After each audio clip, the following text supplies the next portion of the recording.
Hey friends, so we're here in Detroit where we just successfully infiltrated the People's Conference for Palestine and distributed about 1,000 copies of our book, Who Are the Houthis and What Are They Fighting For? We want to thank everyone who contributed and helped us get this anti-imperialist message in there. This is Noah, who drove out here and helped us infiltrate and get the books out. What do you think, Noah? Yeah, it was certainly an interesting event. When we walked a lot of the books over from the parking lot, we began by distributing them to people who were walking by outside the conference, lighten our load a little bit. And what I noticed was that a lot of them, in fact, 99% of them, were extremely receptive. Some of them, may have known who we are, but the overwhelming majority who just saw, well, I support the Houthis, and they began to take them. They really appreciated that, we went through the effort of giving them out for free, and a lot of them were surprised that we were able to do so. Afterwards, we went inside and we began to distribute them to folks inside. We had registered beforehand. We had to pay, in fact, in order to get in and to know the location of the event. And we did that for a little bit. We were able to distribute about 1,000 books. And then, unfortunately, we were asked to leave. We were kicked out of the event. We continued to distribute again, and we were asked to leave. And it's quite disappointing. It seemed like they didn't want to have a political conversation with us. We tried to explain that we agree with them, that we support the Palestinians, that this is supporting the Houthis. And I can understand how they might have security concerns, because obviously there are a lot of shithead Zionists out there who, are looking to disrupt. But we cclearly were not that. We were trying to say, we agree with you, we support you, and there are a lot of Arab Americans there who feel very strongly that the Palestinian people are oppressed, and they're right to feel that way, and that they need to do anything that they can. And to some degree or other, I felt like they were being taken advantage of. It almost seemed like it wasn't that it was anything political, yet, for reason that we were kicked out, but it was that we didn't pay a fee to set up a table. Yeah, the whole thing just seemed like a big giant crafts fair. It was almost like it wasn't really about Palestinians. It was about like selling, trinkets that look Muslim or look Arab or something. We were there because we view the struggle of the Palestinians as well as the struggle of the Yemeni people as tied in with the struggle against imperialism, and the future of American working people is tied in with the struggle of the people of the world against the Zionists and the imperialists. But we were able to get them out around the conference. We got them out in the parking garage. We put them on cars. We got them out in all the hotels where people from the conference were staying, and we got them everywhere. And so we're glad we did it. Thanks again to everyone who supported us, and we are going to keep doing what we do.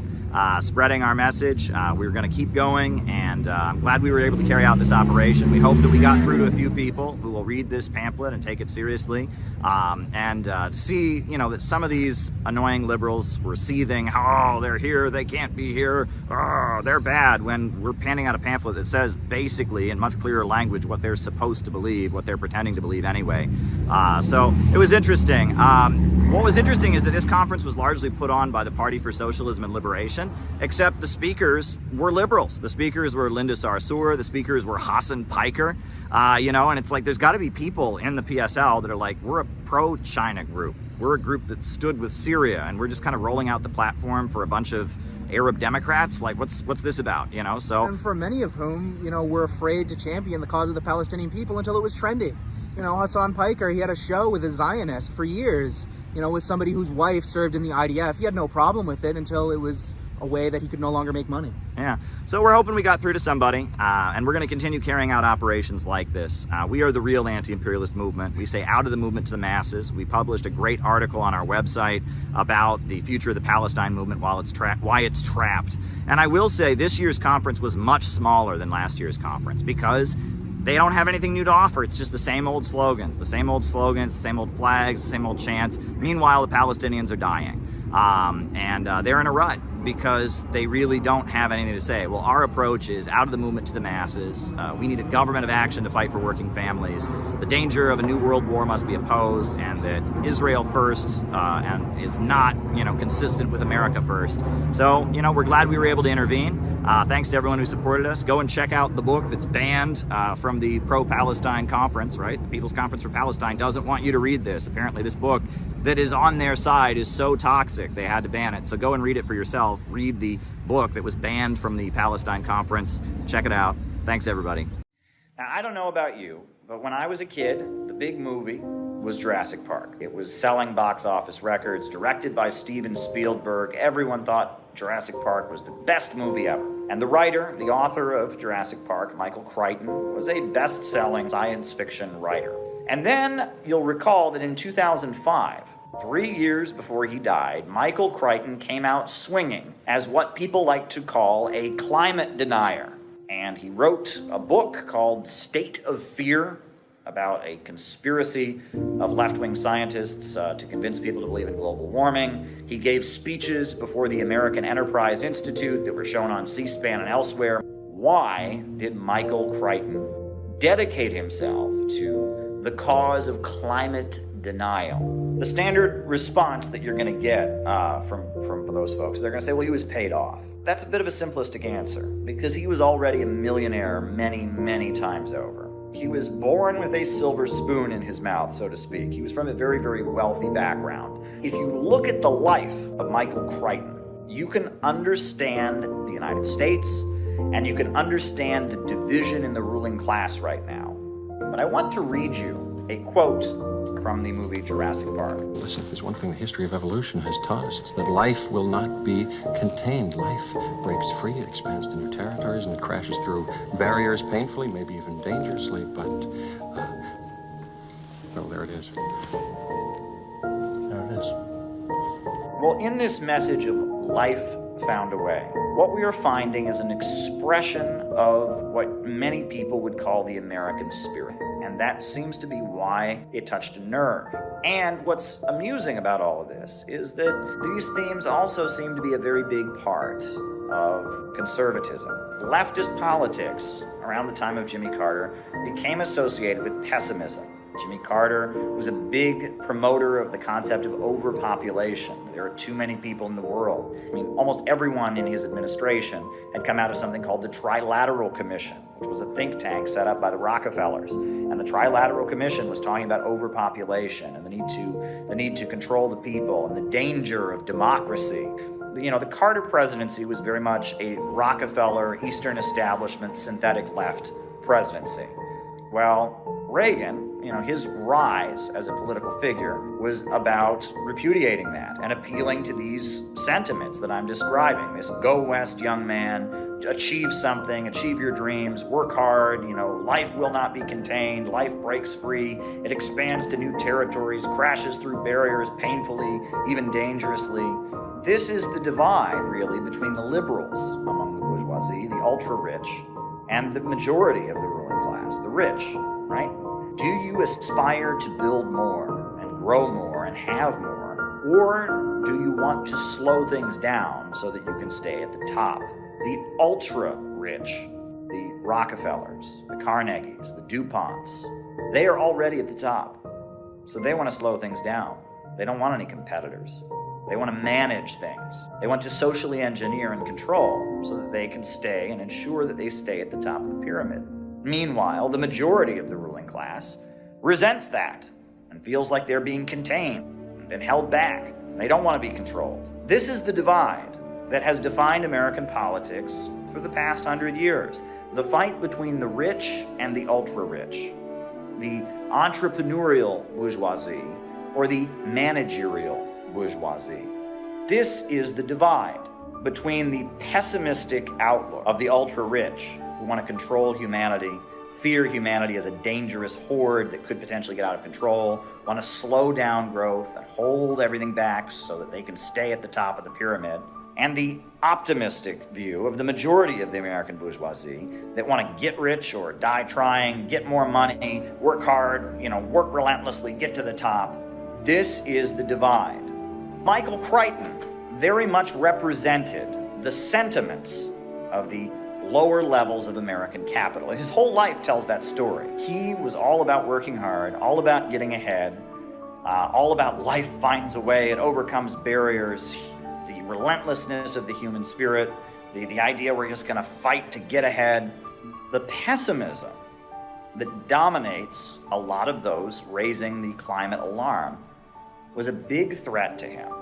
Because let's face it, the majority of voices promoting climate change have a pessimistic worldview. They say human beings have gone too far, We're using too many resources. We're reproducing. Growth is bad. Economic growth is bad.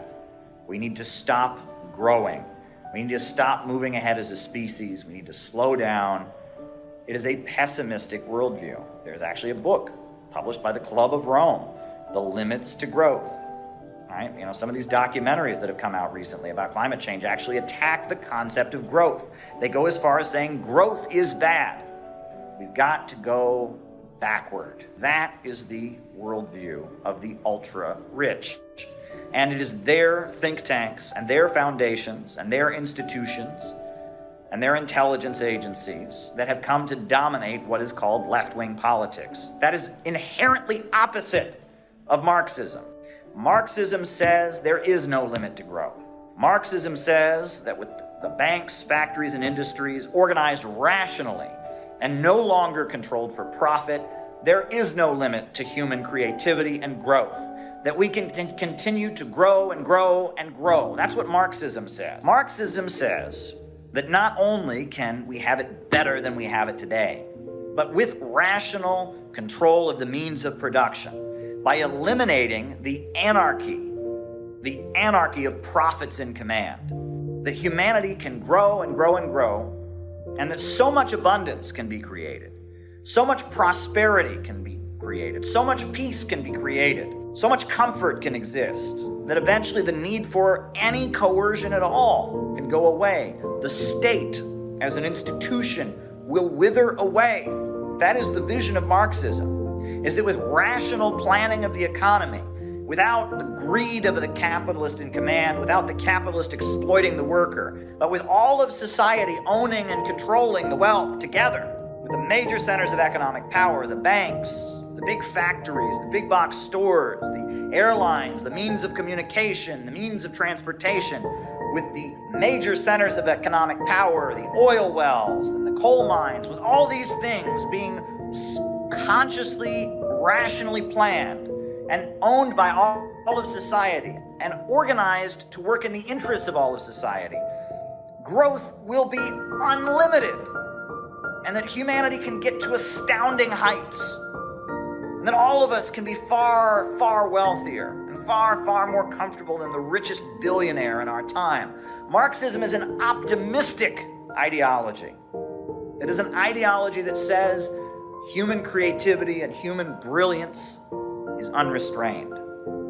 Read Frederick Engels and his writings about the role of labor in the transition from ape to man. Human beings have gone from hunter-gatherers in caves to Mesopotamia and Greece and Rome, to medieval Europe, to the Industrial Revolution, all the way up to space travel and iPhones and YouTube. Human beings are creative creatures that are capable of achieving real, astounding miracles. And human beings are creatures that long to grow and expand. The nature of humanity is growth. Check out Anna Louise Strong, amazing, amazing American journalist from Seattle. She said the American mentality, what she calls the motor-mindedness of the American spirit, that pioneer, go work hard and build things spirit that Anna Louise Strong identified with America. She says that during the Great Depression, that American spirit had been lost. They felt that the state didn't care about them. They felt that the government didn't care about them, that they were on their own. They were hopeless and frustrated during the 1930s. But it was the Soviet Union that was the new America.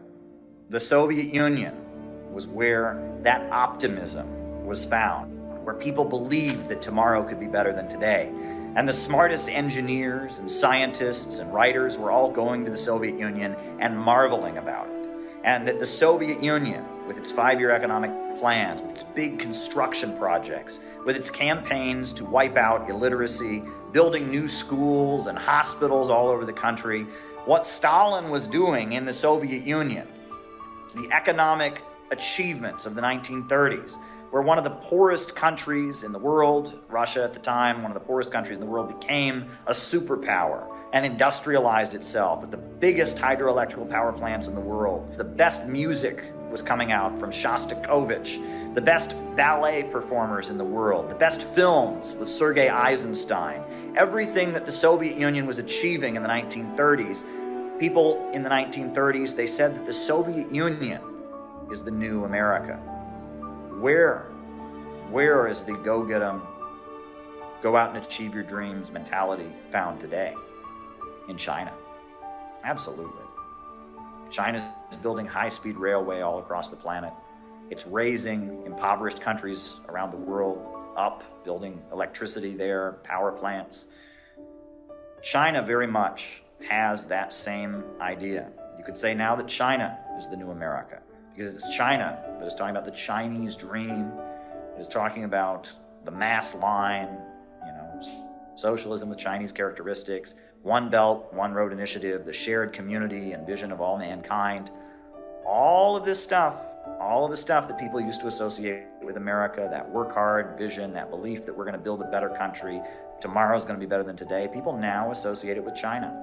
The right wing in the United States has wrapped up their optimism with ruthless, rugged individualism, with chauvinism, national chauvinism, bigotry, anti-communism, climate denial. Their optimism is simply an expression of the will of the lower levels of capital to make profits and a hostility toward anything that might get in the way of the ultra-rich and their desire to make profits. To be conservative in the United States in our time means that you are a worshiper of capitalism. That's all it means. Meanwhile, there's the American left wing. And as Marxism has faded away, the so-called left wing of American politics has been infected with pessimism, this dark view, and this contempt for humankind. Populism is the greatest evil, according to the American liberal, because populism means that the rabble are getting together. The inferior, uneducated masses are coming together and organizing for their rights and demanding things and protesting. They're not smart enough to do that. No, we need smart intellectuals to manage them and control them. Give them phones to dazzle them all the time. Give them drugs to take and control their minds. Just let the broad masses of people, this vulgar mob that threatens the intellectual, let them be carefully controlled. Let them gradually die off. Manage them, control them, educate them so that they're not racist, sexist, homophobic, and uneducated. That is the liberal view. So what do you do as an American Marxist? What do you do? The answer is you get to the masses. You get to the masses with two things. The first thing, which is American rebirth. And if you're going to get ahead as a country, we need to be reborn. I've said many times before, and I will say it again, that if something is conceived in an impure way, it is corrupted. If the way something is established is impure, the product is impure. In legal terms, they talk about fruit of a poisoned tree. Capitalism, from its inception, has been a genocidal system. The United States was established in the process of primitive accumulation, in the process of capitalists seizing control of the world for themselves and crushing all kinds of lives. If the United States is going to get better, it's going to require a political, economic, and spiritual refoundation. And this is my concept of the American rebirth, that the USA must be reconceived in a spirit of brotherhood and kindness and compassion and shared destiny. The other thing that needs to be made clear is that if you really want that human spirit of growth to return, if you really want that optimism that keeps people going to return, if you want that motor-mindedness, that American mentality, that work hard and get ahead, that achieve your dreams, that entrepreneurial mentality, if you want to get that, socialism is the way. It's socialism that turned both Russia and China into superpowers. It's socialism that made Cuba, a small island in the Caribbean, known all over the world for its healthcare system. It's socialism that raised millions from poverty and continues to do so around the world. And that socialism Socialism, if it's going to be successful, it's going to capture the imagination of the American people. Socialism is not about crushing people's creativity. Socialism is about unleashing people's creativity and lifting it from the restraints of the profit system. Socialism is about allowing human brilliance to go further than ever before. Socialism is about getting beyond the chaos of the market, the system where people are homeless because there are too many houses, where people are hungry because there's too much food. Socialism is about allowing us to come together as a species and rebuild not just one country, but the whole planet in a rational way. But socialism is also not pessimistic. It's not dark. Socialism is the human species asserting itself and asserting that no, we're not going to go extinct. No, we're not going to stop growing. Socialism is an ideology that understands that life will not be contained. Life breaks free, expands to new territories, crashes through barriers painfully, and maybe even dangerously.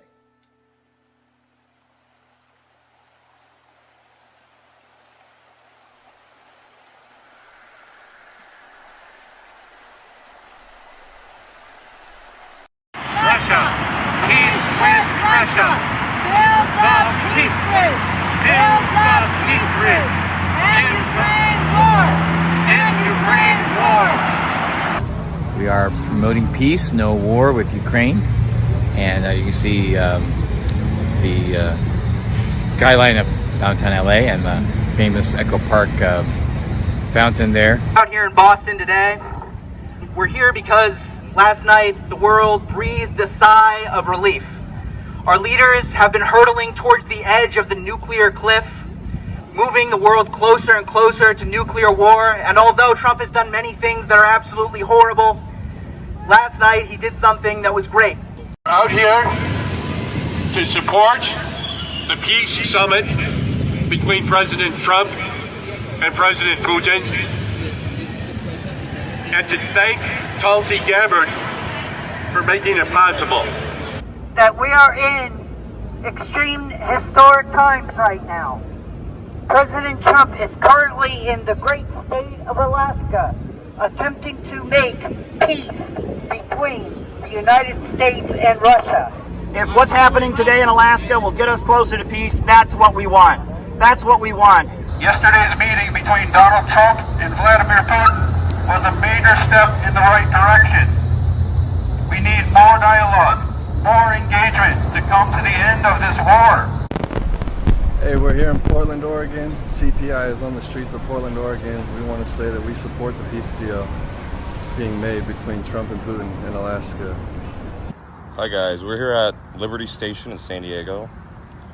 Liberty Station used to be a base that was purpose for training Marines and U.S. sailors during World War II. I thought it'd be pretty symbolic to come here, seeing as how, you know, the U.S. and Russia, they worked together in order to defeat Nazi Germany during World War II. I think this is also a beautiful spot to do this kind of activity in general. Peace with Russia. Peace with Russia. Build the peace bridge. Build the peace bridge. Build the peace bridge. End the war. End the war. Something amazing happened yesterday. I don't care how you feel about Trump, but this act of peace, the fact that our president had the patience to go over there in Alaska, Putin came to our country just yesterday and they made a lot of progress. And so we were out here because we want to put more support for this kind of effort. I have 3 children, and I want my children to grow up in a world of peace. By declassifying the proof that Russiagate was a lie, there wasn't a plot against Trump, there was a plot against peace. It was a plot by James Clapper and John Brennan and Hillary Clinton to prevent an alliance between Russia and the United States. And now Tulsi Gabbard has blown the Russiagate lie wide open and given the President of the United States the freedom to make peace again. This is part of a worldwide day of action called by Caleb Lofton and the Center for Political Innovation. Rallies like this are happening all over the United States and even on other continents. We support peace talks and Ukraine war. We support peace talks and Ukraine war. We support peace talks and Ukraine war. We support peace talks and Ukraine war. Now you'll notice that we have signs here for Tulsi Gabbard.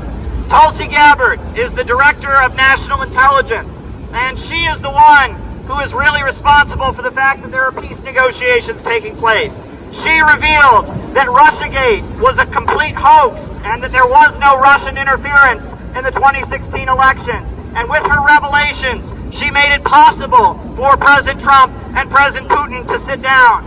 We really appreciate what Tulsi Gabbard has done. Thank you, Tulsi. Thank you, Tulsi Gabbard. Thank you, Tulsi. Thank you, Tulsi. Thank you, Tulsi. Thank you, Tulsi. Thank you, Tulsi. Russiagate was a big attack on peace, a big attack on the American people. And now that that's out of the way, thanks to Tulsi Gabbard, thanks to the journalism of Aaron Mate and others, Trump, you have the green light to make peace in Alaska with Russia. So let's get the job done, because we have a lot of work to do. We have a new nuclear treaty to negotiate. The START treaty is running out. And the opening that was created for that was made by somebody by the name of Tulsi Gabbard. We'd like to thank Tulsi Gabbard for allowing that to happen, because she revealed that Russiagate was an absolute hoax, that it was a complete lie. The fact of the matter is, Russia did not interfere with our elections. In fact, they withheld plenty of information that they had on the Clinton administration, on the Clintons, etc., because they thought that she would actually win the election. It was a complete hoax. The work she's been doing and continues to do, exposing Obama, Clinton, and others, has made repairing relations with Russia possible. She has shown Russiagate to be a hoax. She has shown they knew what they were doing. Obama rejected intelligence reports saying Russia was not interfering in our elections. Tulsi G has set us free to stop the march towards World War III. Tulsi G has set us free to stop the march towards World War III. Thank you, Tulsi. You have freed President Trump and given him the courage and the ability to finally have the meeting with President Putin that he should have had 8 years ago. Have a moment of reflection that I call a prayer. Pray for peace. And as my faith is Christian faith, so I would like to do the prayer in my faith tradition. This is our city, our beloved New York, and we say finally it's time for peace in America. Our hard-earned tax dollars should no longer be going to a foreign Eastern European country that has chosen the path of destruction in needless war. We support peace talks with Russia. No more Ukrainian and Russian death. We support peace talks in Alaska. We need to end the war with Ukraine and stop all the killing and stop funding the wars now. We support the peace talks with Putin today, now. Had it not been for horrible leadership that egged on this war, never needed to happen. It needs to end now rather than later. Having peace talks with Putin is big victory for us. Russia isn't the enemy. And we are celebrating Trump is the right thing by talking with Putin. This is the right path to peace. Putin is not the enemy. NATO is the enemy. NATO is the enemy here. Trump is not the enemy. It's NATO and the globalists and the imperialists. It's the people who want to start sending our children to a war that's not ours. We just want to stop the lies and the killing and the funding for the... Yeah, how about not taking money from more profiteers, companies like Raytheon, Adam Schiff? Yeah, exactly. Freaking liar. I don't want to hear it. Adam Schiff is the #1 guy responsible for, besides Hillary Clinton, promoting war with Russia. He's not our friend. A peace deal to make, so let's get it done. Trump, you have the support of regular Americans. Regular Americans want this war to end.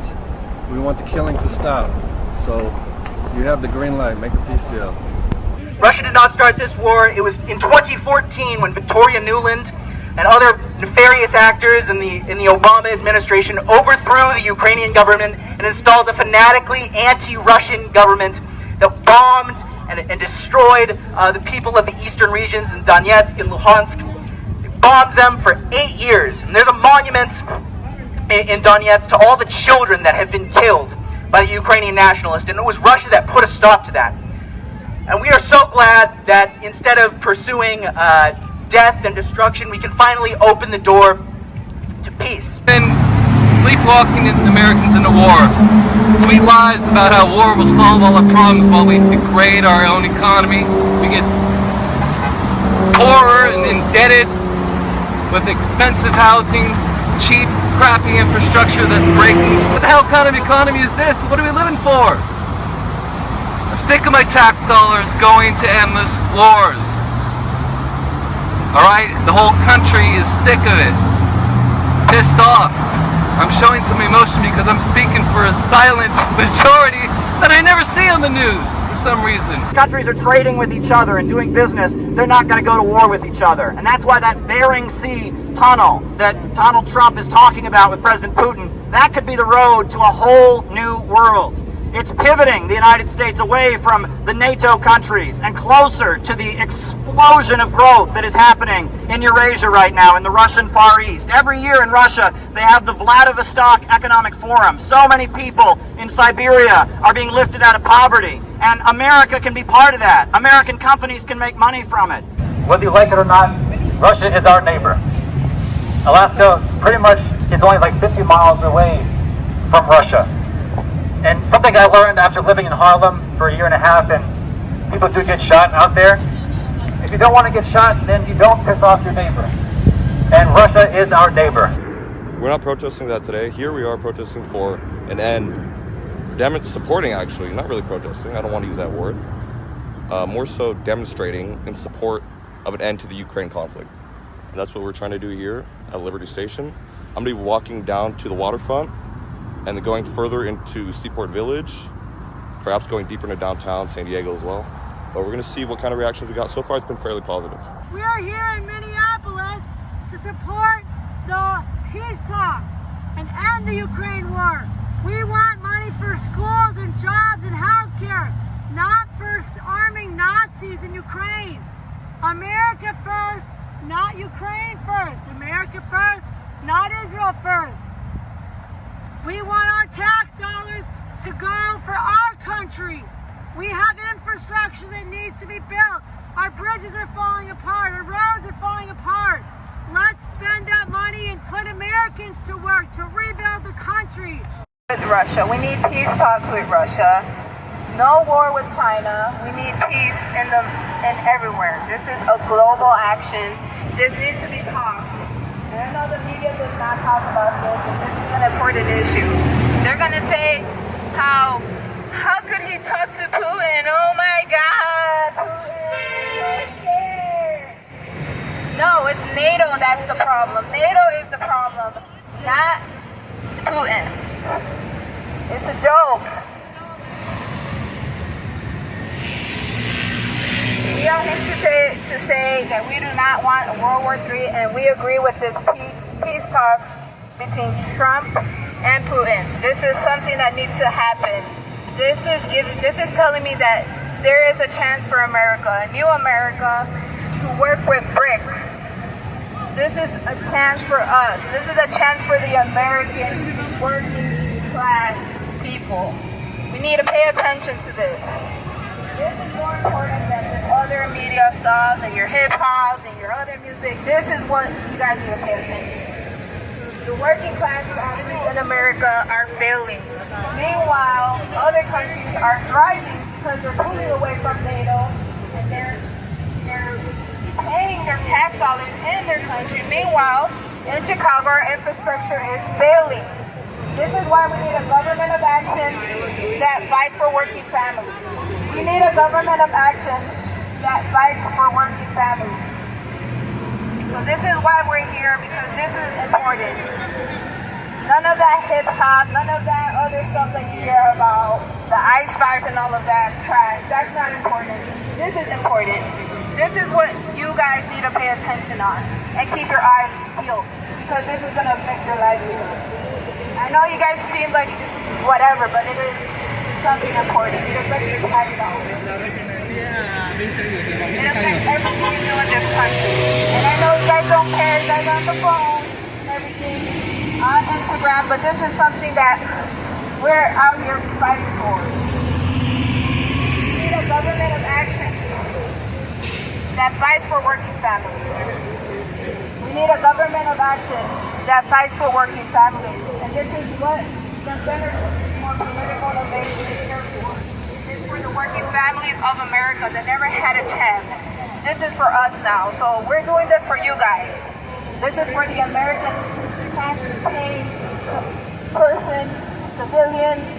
This is for you guys. We are fighting for the American people, the working class people. No more wars. End the wars. We can't afford the wars anyway, so why are we getting involved with that? Tell Ukraine to fix that. That's your problem, not ours. Russia is not our enemy. Russia is not our enemy. Russia is not our enemy. Russia is not our enemy. Really there to promote Russian and North Korean foreign policies. She may not understand that, but she's being used by people like Dennis Kucinich and others to do that. She also has some connections to the Center for Political Innovation, which is a very pro-Russian outfit run by a man called Caleb Maupin, who used to be in the Workers' World Party. She's on the...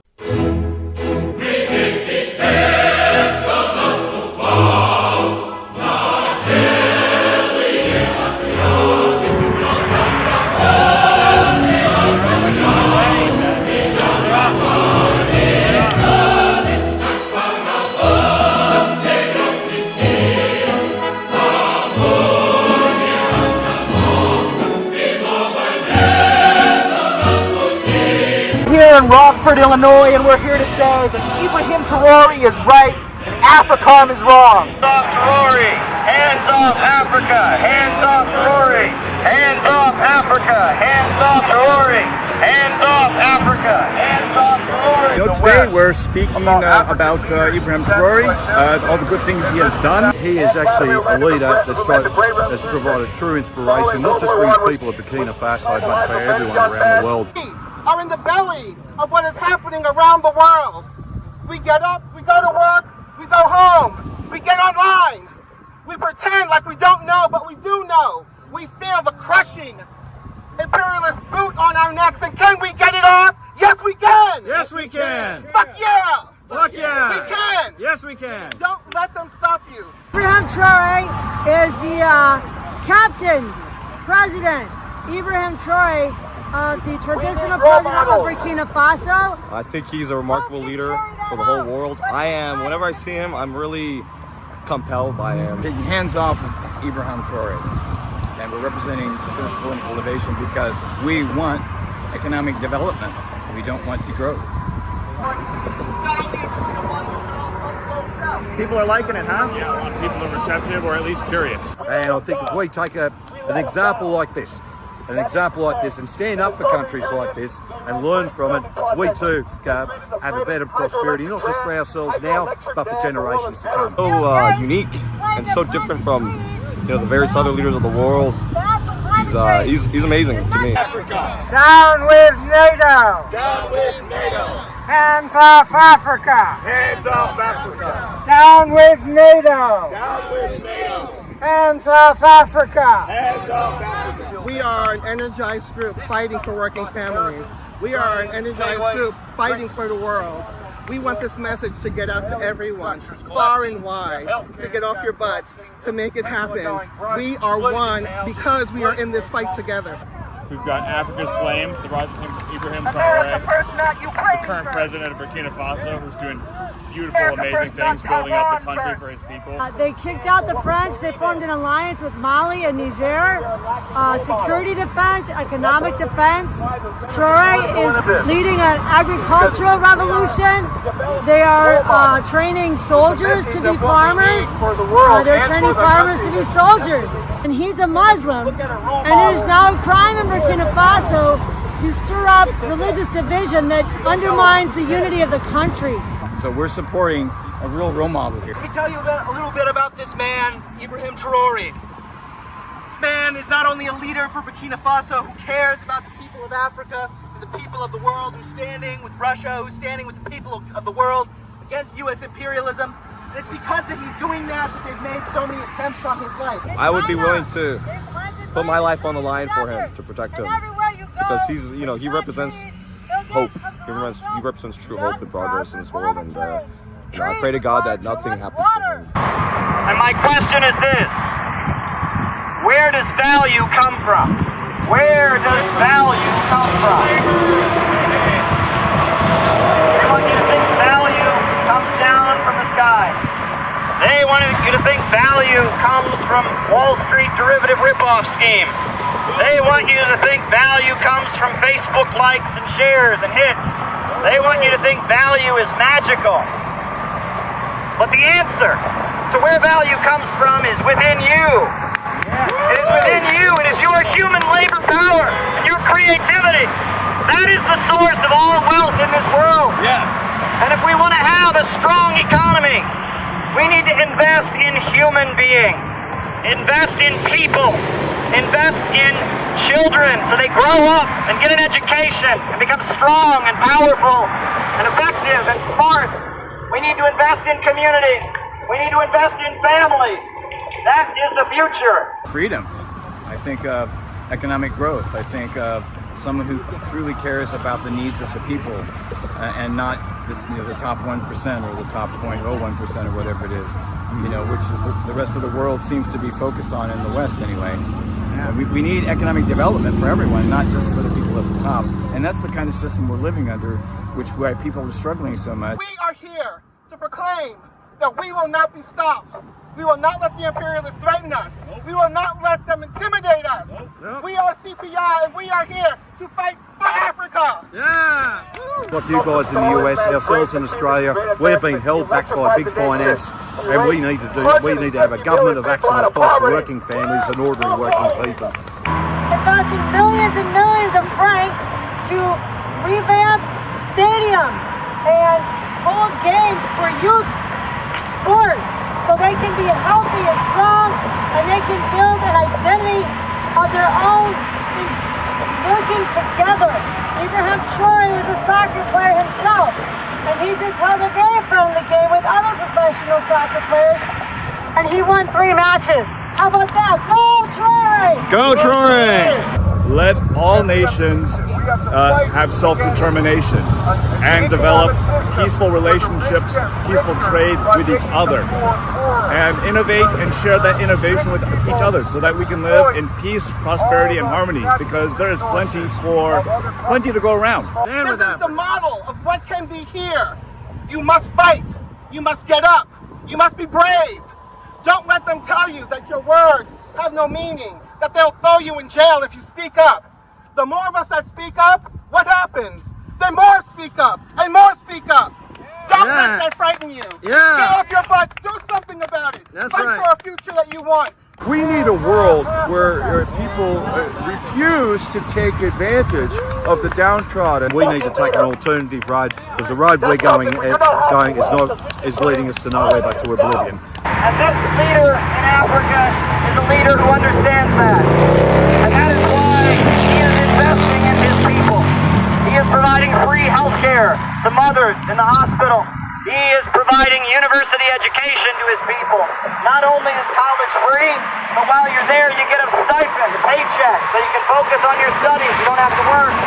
Imagine that. The young people of Burkina Faso, in a way, are richer than all the young people in America. You go to college in America, America, you're going to be in student debt for a year, 2 years, 3 years, 10 years, 20 years. In Burkina Faso, not only do you not go into student debt, but on top of that, you get a paycheck while you're there so you can pay your bills and focus on your studies. He is enabling millions and millions of people to rise up from poverty, to launch their own farms, to pave their roads. Fisheries are opening up. Pineapple orchards are opening up. This is a pro-growth president who invests in human beings and invests in his people. There's nothing more important right now happening in the world than what's happening right here, in the belly of the beast, in the belly of imperialism. Can we make this happen? Yes. Yes, it can happen. What we need is a win-win situation where we can find an economic system where deals or contracts whereby what makes America prosper also makes our trading prosper. Better world is possible, but understand, if we don't believe that, if we listen to those who tell us that nothing is possible, then that's what we will get. We will get nothing. Hands off Africa! Hands off Africa! Hands off Africa! What can I say about imperialism other than the fact that it is a crushing force that is now taking its way from the tentacles of the United States and around the world, sucking the resources from other countries, impoverishing them, degrowing them, crushing them, making sure that they can't become everything that they have dreamt of being. Organizations such as the Center for Political Innovation is critical to spreading the awareness, the knowledge of leaders such as Ibrahim Traoré. And right now we don't have a government that invests in people. We have a government that invests in destroying people. A government that invests in bombs and tanks and weapons and prisons for profit. A government that defends drug cartels. A government that arms terrorist groups. And that is not the way forward. There's a small group of very, very rich people who sit at the top of the world. And they've decided that the only way they can keep their throne, keep themselves at the top, is to stop human progress. And they're wrong, because there is no limit to growth. There is no limit to growth. Human creativity and brilliance is unlimited. And we can build and we can construct. We got books! We got books! I saw two cars pull up at the stop sign, and then they had their lights, they were flashing to get our attention. And then I saw a fist come out, and then I was like, oh yes, there's somebody who absolutely understands what we're doing.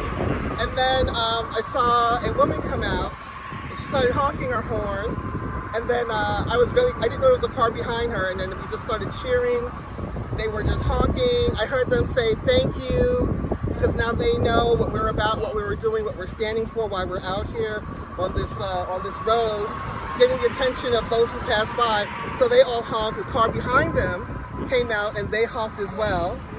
And they seemed extremely supportive, very happy that we're out here bringing awareness, in a place where, likely of all places, would you see a big giant sign, a big, poster of Ibrahim Traoré. But here we are, CPI, bringing awareness, making it happen, and understanding that people, the more we do this, it'll catch fire.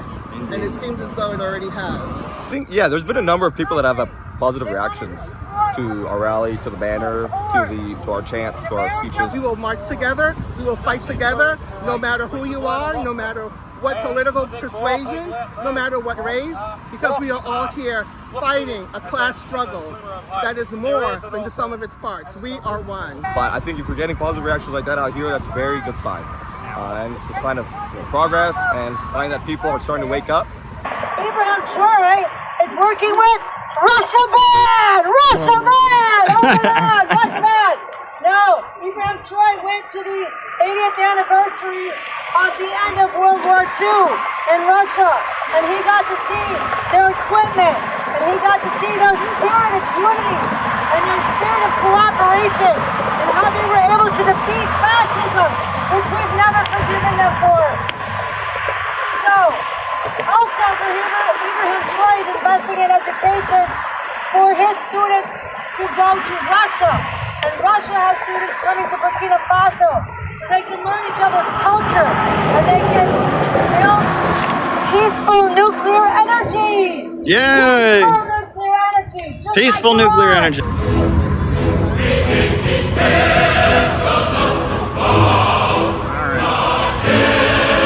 right.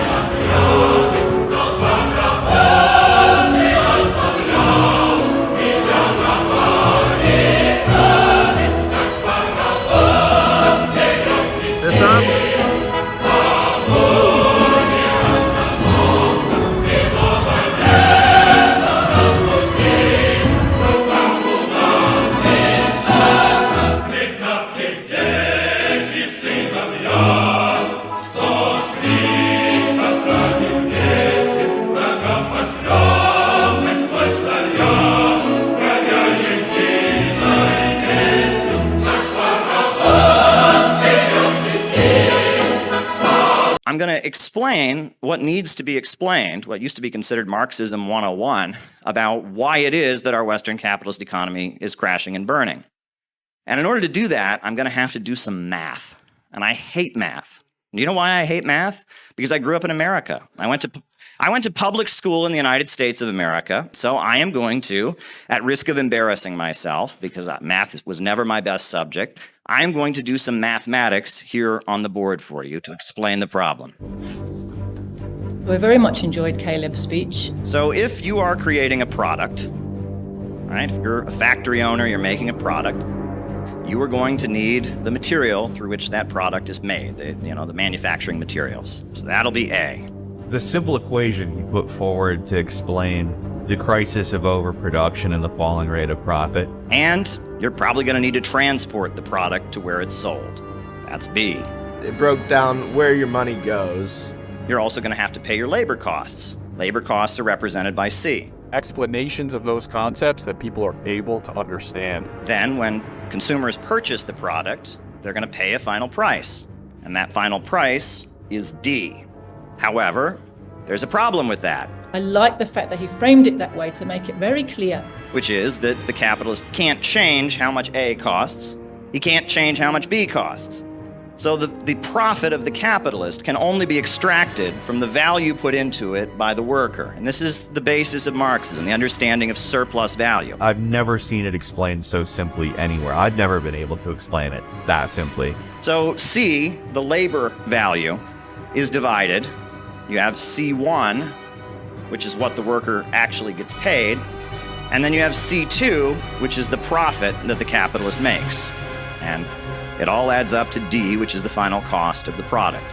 Now, the way people in the United States who talk about Marxism generally talk about this is they say, well, this is unfair. They say the worker is not getting paid the full value of his labor. But they're missing one of the most important points, which is not just that it's unfair and then people argue, well, what about the employer? He put up the money, doesn't he deserve to be?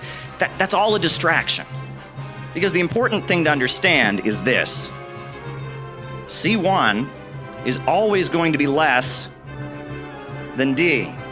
The wages paid out to the worker are never enough to buy back the product that he produces. There is always more products created than there are wages paid out to the worker.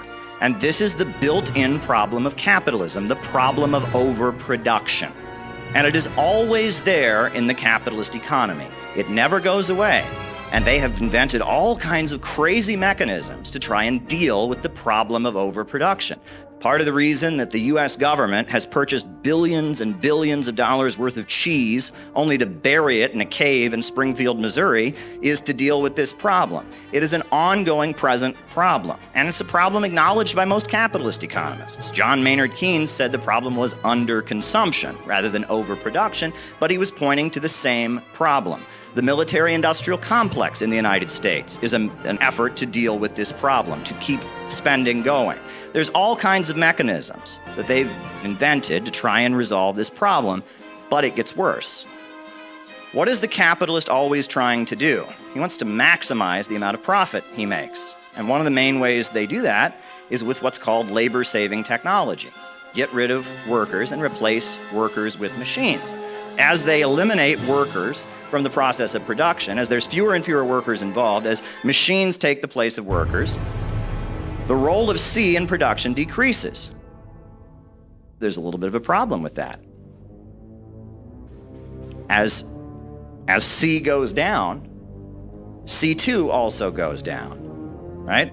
As C decreases, C2 also decreases. And as the role of the worker in production is reduced, the rate of profit that the capitalist makes goes down. And this is called the tendency of the falling rate of profit. Only human labor creates value. And this is something that Adam Smith acknowledged. This is something some of the popes even acknowledge. Human labor creates all value. And so when you reduce the role of human labor in production, the amount of value created decreases, and the ability of the capitalist to extract surplus value also decreases. So this causes the capitalist to have to churn out even more products because he's making less and less of a profit on the overall product. He's making less and less of a percentage, so he has to churn them out. So this problem of the worker never being able to buy back what he produces and more products being created than are necessary, this problem becomes exacerbated. And this points to what is understood to be the deeply irrational nature of the capitalist system. It is now official. CNN projects that Donald Trump has been elected president. Donald Trump has won the state of Wisconsin, which means he is the winner of this race and will return to the White House. A sweeping and stunning victory, unlike any in our history. Donald Trump has won the presidency for a second time. Donald Trump, a convicted felon who survived 2 assassination attempts, making a remarkable comeback to become the next president of the United States. He's so evil! Nazi! Break out the vote! It was a terrible night. Look what happened. Is this crazy? Dear President Donald Trump, we've all spent the last year being told Donald Trump can never win again. But as we went and spoke with regular voters, that's never been what they seem to think. As we predicted, you won. Because the system that dominates the world, the system these people live in, is in complete crisis. Imperialism, the old order of the world ruled by big banks and monopolies, is becoming more unstable by the day. It is relentlessly driving working families' living standards down and pushing us towards new wars. Americans voted for you because you promised peace. You promised peace. You promised peace. They said, he will start a war. I'm not going to start a war. I'm going to stop wars. Americans voted for you because you promised swift government action to improve their lives. Together we can truly make America great again for all Americans. African American, Hispanic American, Asian American, Arab American, Muslim American. Success is going to bring us together. Americans voted for you because you promised to protect our freedoms. We want to have security. We want to have things be good, safe. I will not rest until we have delivered the strong, safe, and prosperous America that our children deserve and that you deserve. Americans voted for you because you promised to stand up to the rich and powerful. You promised to stand up to the rich and powerful. to the rich and the greedy. You promised to stand up to the rich and powerful. And put the people's needs first. And put our needs first. I want you to imagine how much better our future can be if we declare independence from the elites who led us from one financial and foreign policy disaster to another. While many exclusively focus on the negative realities of a political campaign, we remember your Quantum Leap speech, where you rolled out some extraordinary ideas for completely rebuilding this country. Past generations of Americans pursued big dreams and daring projects that once seemed absolutely impossible. They transformed American life with the interstate highway system. Magnificent it was. And they launched a vast network of satellites into orbit all around the earth. But today, our country has lost its boldness. Under my leadership, we will get it back in a very big way. Our objective will be a quantum leap in the American standard of living. We're writing this letter to let you know who we are. We are the Center for Political Innovation. The Center for Political Innovation. The Center for Political Innovation. We are the Center for Political Innovation. The Center for Political Innovation. We are the Center for Political Innovation. The Center for Political Innovation. Center for Political Innovation. We are the Center for Political Innovation. We're innovationist and anti-imperialist. We are patriotic Americans who want to see the power of Wall Street and London defeated. And a whole new America rebuilt on new foundations. We exposed Kamala Harris and how dangerous she was back in 2020 with a book called Kamala Harris and the Future of America. The book was on sale for 4 years without incident. Then the very day she became the nominee, on July 22nd, Amazon banned our book without explanation. They did not want people to hear the truth about her awful record. They did not want people to see how she was tied to the regime change apparatus and how she had been carefully groomed by the malevolent forces that ran the Hillary Clinton State Department. Amazon banned our book for 7 days. Banning our book backfired. Many thousands of copies sold from July to November as people hungered for the truth about the woman we called the most dangerous presidential candidate in history. We are proud to have spread truth about Kamala Harris and who she really is. In the final month before the election, we were on the streets of New York City with a huge banner that said, "Only peace can make America great again." We highlighted what we consider to be your greatest moment in your first term as president when you offered a hand of friendship to North Korea. Our organization gives voice to what the overwhelming majority of Americans want. Jobs, schools, economic development, and most of all, an end to all the wars. While many of your biggest supporters are tied to Israel, as a matter of basic human morality, you must stop the slaughter in Gaza. As the president, you will have the power to cut off the money. The $18 million of our tax money that goes into Israel every day is $18 million too much. You have the power to stand up to Netanyahu and the Israel lobby. And the overwhelming majority of your supporters will back you in doing so. You can end the war in Ukraine as well, as you have promised to do. Russia is ready to sit down with you and make a deal. You can lift the sanctions that are devaluing the US dollar. You can cut off the billions of dollars in tax money that has been dumped into death and destruction. There's an explosion of economic growth happening in Eurasia right now. China's Belt and Road Initiative, Russia's Eurasian Economic Union, the Shanghai Cooperation Organization, and BRICS are all full of new wealth being generated as people rise out of poverty with electrification, railway, and new living conditions. America can get in on the action, and you can create a legacy of growth and prosperity by pushing to make it happen. That money and technological progress doesn't need to be for everyone but us. A share can come to our communities across the heartland and south that have been devastated by the globalist monopolies. America can join the new world of growth and optimism and leave behind the dying world of globalist bankers. A big step toward making that happen would be fulfilling the vision first put forward by one of Abraham Lincoln's advisors.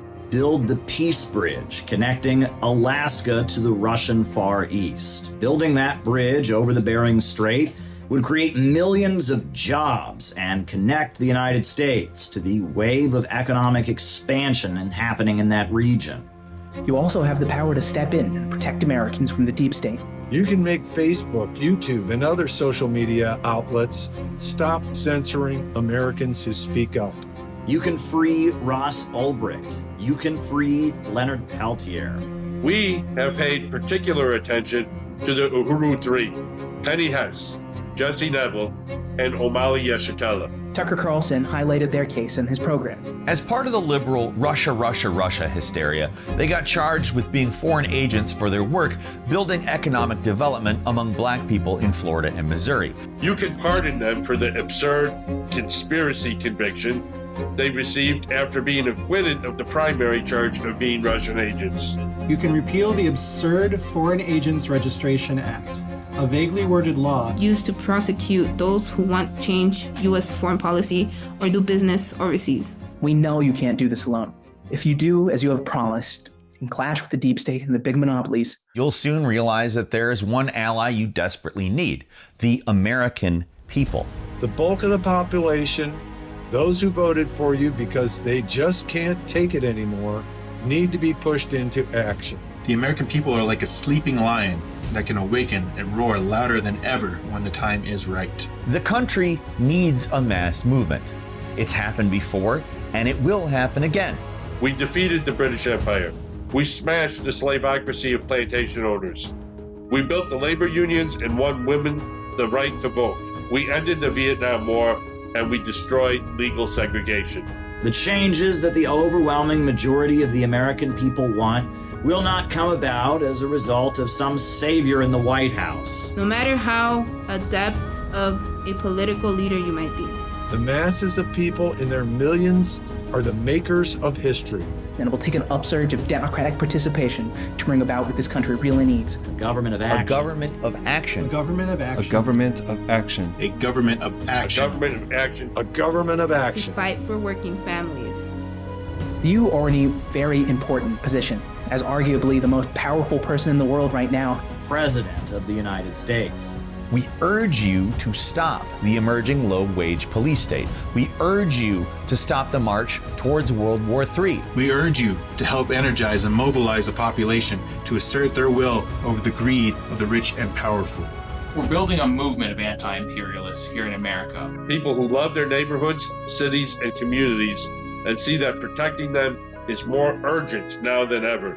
We consistently look to the future optimistically and see many promising possibilities in your re-election. However, as with all politicians, especially presidents, we cannot and will not offer blind support. Our goals are peace and prosperity for all, and we won't hesitate to criticize you if you stand in the way. Millions and millions of working families are counting on you, Donald. Not just here in the U.S., but around the world. Find the strength within yourself and your relationship with God to be the hero the world desperately needs. It may not be your first instinct, and it may even fly in the face of much of what you've said, believed, and even promised. But it is a surefire way to find your name imprinted in the history books for centuries. We train our members to understand the world and how it works. More importantly, how to change things. You will hear a lot from us in the next 4 years. And if and when you stand up to the forces of darkness and empire, we will always have your back. See you at the inauguration.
to utilize the experience of war to expose the utter vileness of national labor politics. So when we have a situation like this, where the imperialists are stirring us up for war against Russia, and we see organization after organization and entity after entity that speaks in the name of socialism supporting that, it is our duty to go lower and deeper to the real masses to expose the opportunists. That is what our job is. And it's not our job to try and please them. And it's not our job to try and go to them and accommodate them and be part of them. It is our job to go lower and deeper to the real masses to expose the opportunists. That is our job. We should be knocking on doors in Pennsylvania and Ohio and Kentucky and Minneapolis and wherever to tell people about why to oppose the synthetic left. That's what our job should be. Out of the movement! Out of the movement! Out of the movement! Out of the movement! Out of the movement! So we're here on 34th Street, and the crowds have lined up. They're going in to see Trump speak. We've got our banner. We're handing out our palm cards, spreading the message. Like a concert, but bigger. I see the lines of people going block after block after block after block, and it makes you wonder, is the media, the mainstream media, really telling you the truth about how unpopular Donald Trump actually is? This administration is evil, and we need to bring America back to and make America godly again, make America great again. Only peace can make America great again. Only peace can make America great again. This was a great, great moment when Trump talked to Kim Jong-un and started the process of peace on the Korean Peninsula. And we want to see peace not just with North Korea, but with Russia, with China, with many countries around the world. It is outrageous that billions of dollars is being spent on prolonging the war in Ukraine when our people can't get relief in North Carolina. People are left behind in Georgia and North Carolina. They can't get the relief they need. This is outrageous. Our government is more concerned with waging wars around the world than for caring for our own people. And we need a president who will put America first, a president who will bring peace around the world. Only peace can make America great again. Yeah, you think Trump could be a peace president? I think he can, as long as he surrounds himself with people who have peace in mind. My concern, I'm a voter, I'm concerned about everything. He's surrounding himself with a lot of people from big tech, and big tech has pretty much been now part of the military-industrial complex, so that's slightly concerning, but I think if Trump surrounds himself with good people, I think so. I appreciate Trump and all his efforts. You like the banner, huh? I do. Yeah, are you worried about war, the danger of war? I am, and I know I'm confident that Trump can put an end to it. They're marching us toward World War III, and they're taking our freedoms away. While they do it, we have got to stand up. Kamala Harris represents the most vile factions of the deep state, the regime change apparatus. Yeah, what do you think about how Kamala Harris, I mean, it seems like she's locking up her political opponents, trying to put people in jail, trying to put Trump in jail so she can win the election? They'll do anything to stay in power. You're a Kennedy fan, I can see, huh? I am, yes. Yeah, he's bold, sticking up about the vaccines and all of that. Telling He is, but I think it's important. When you have a lot of mainstream publications who refuse to report on a lot of the stories that people have, I think it only adds more validity to what Kennedy's been saying about big pharma, big ag. This is a man of peace. This is a man that can do it. He is a man that can make things happen. Everybody say war, war, war. This man is for peace, he's for unity, he's for the black, he's for the white, he's for everybody. This is a man I like. Yeah. Don't worry about what the fake media say. 100% the right man for the job. We want peace between all different races and nationalities in the world. This is how they are. I'm here advocating peace and he's calling me a Nazi. Didn't the Nazis start a big war? Didn't the Nazis take people's freedom away? This is how they are. This is exactly how they are. You're a Nazi if you want peace. This is how sick they are. You're standing here saying you want peace and he's calling us Nazis for wanting peace. I'm standing here for peace and they call you a Nazi. This is how sick the woke left is. It's Nazism to want peace. I'm a patriot. I love my country, and loving your country means you don't want a war. I am a patriot. I love America, and I don't want World War III. Only peace can make America great again. Trump wants to negotiate. He wants to trade with countries around the world rather than bombing them. He wants to end these insane sanctions that are weakening the dollar around the world, and he wants to open up trade and friendship. Peace starts with trade and doing business. Obama couldn't do it. Bush couldn't do it. He did it. For that reason, I'm giving my vote for him. I'm from New York City here. I'm voting for him. About yourself, you and I go back to Occupy Wall Street. Yeah, we go back to Occupy Wall Street. I started off with the Jersey City Peace Movement. We're all about saying no to wars. And that's why why I've come out to stand here with this sign, because World War III is a bad thing to get ourselves involved with. And seeing who Kamala Harris these days is surrounding herself with, the likes of Dick Cheney and Liz Cheney and these neocon warmongers that just won't leave us alone. What do you think? What do you think? Excellent. Excellent. That was a great moment when he met with Kim Jong-un. Yeah, he has the respect of people around the world, unlike Kamala. Absolutely. No one has any respect for her. I say America first, not Ukraine first. I say America first, not Israel first. Only peace can make America great again. Only peace can make America great again. This is the... No problem.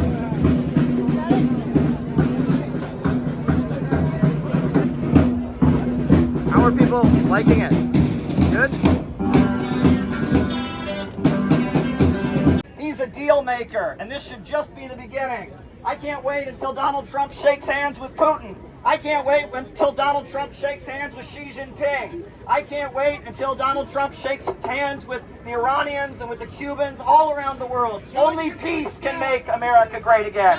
And it's time that we do business. There's a whole new economy in the world. If you look at the BRICS countries, Brazil, Russia, India, China, all these countries are rising up from poverty and building new railways and all that. We should trade with them. We should get some of that money for America.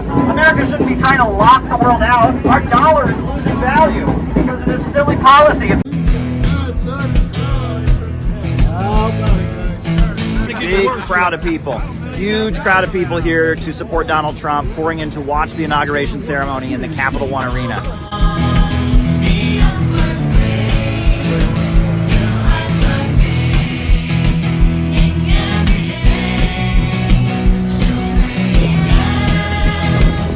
Yeah, set up here and over there. How you feeling? How you feeling? I'm good. It was fun to pass out pamphlets at the hotel there. Everybody was asking for more. Great. Excellent. We need to heal America as well. We need to pray for America. We need to make our country great again. We need to take over. The people need to take over to make our country better again. And I hope Trump can help us with that. Donald Trump, for one of the greatest moments of his first presidency, when he went to a country that America has technically been at war with since the 1950s and gave peace a chance. We want to make peace around the world. You're with Russia, Iran, Brazil instead of EU, traditional American allies. Yeah, rather than the bankers in London or in Wall Street who are trying to plunge us into poverty, who are trying to hold on to their system rather than trying to build up our economy and economies around the world, making people poorer, degrowing society. We want to stand with the countries of the world that want to build economies. We need a government of action to fight for working families. If he could come and set a peace treaty with Israel and Gaza, they can stop massacring and genocide the Palestinian people, I will call him the greatest president in history. I think that Donald Trump is the man to bridge the gap between China and North Korea and Russia and the U.S. I hope he is. I mean, when he was in office the first time, he did an amazing thing by visiting North Korea. That was awesome. However, I really didn't like what he did when he murdered Qasem Soleimani, the Iranian leader. I thought that was a huge blunder. It almost brought us to the brink of World War III. And so I'm concerned. I hear a lot of good things coming out of Donald Trump right now. And the fact that the TikTok founder is at the inauguration right now, the fact that he brought peace. Biden was always saying he wanted a ceasefire, but he wasn't able to make it happen. Biden was weak, but Trump was able to force Netanyahu to accept a ceasefire deal.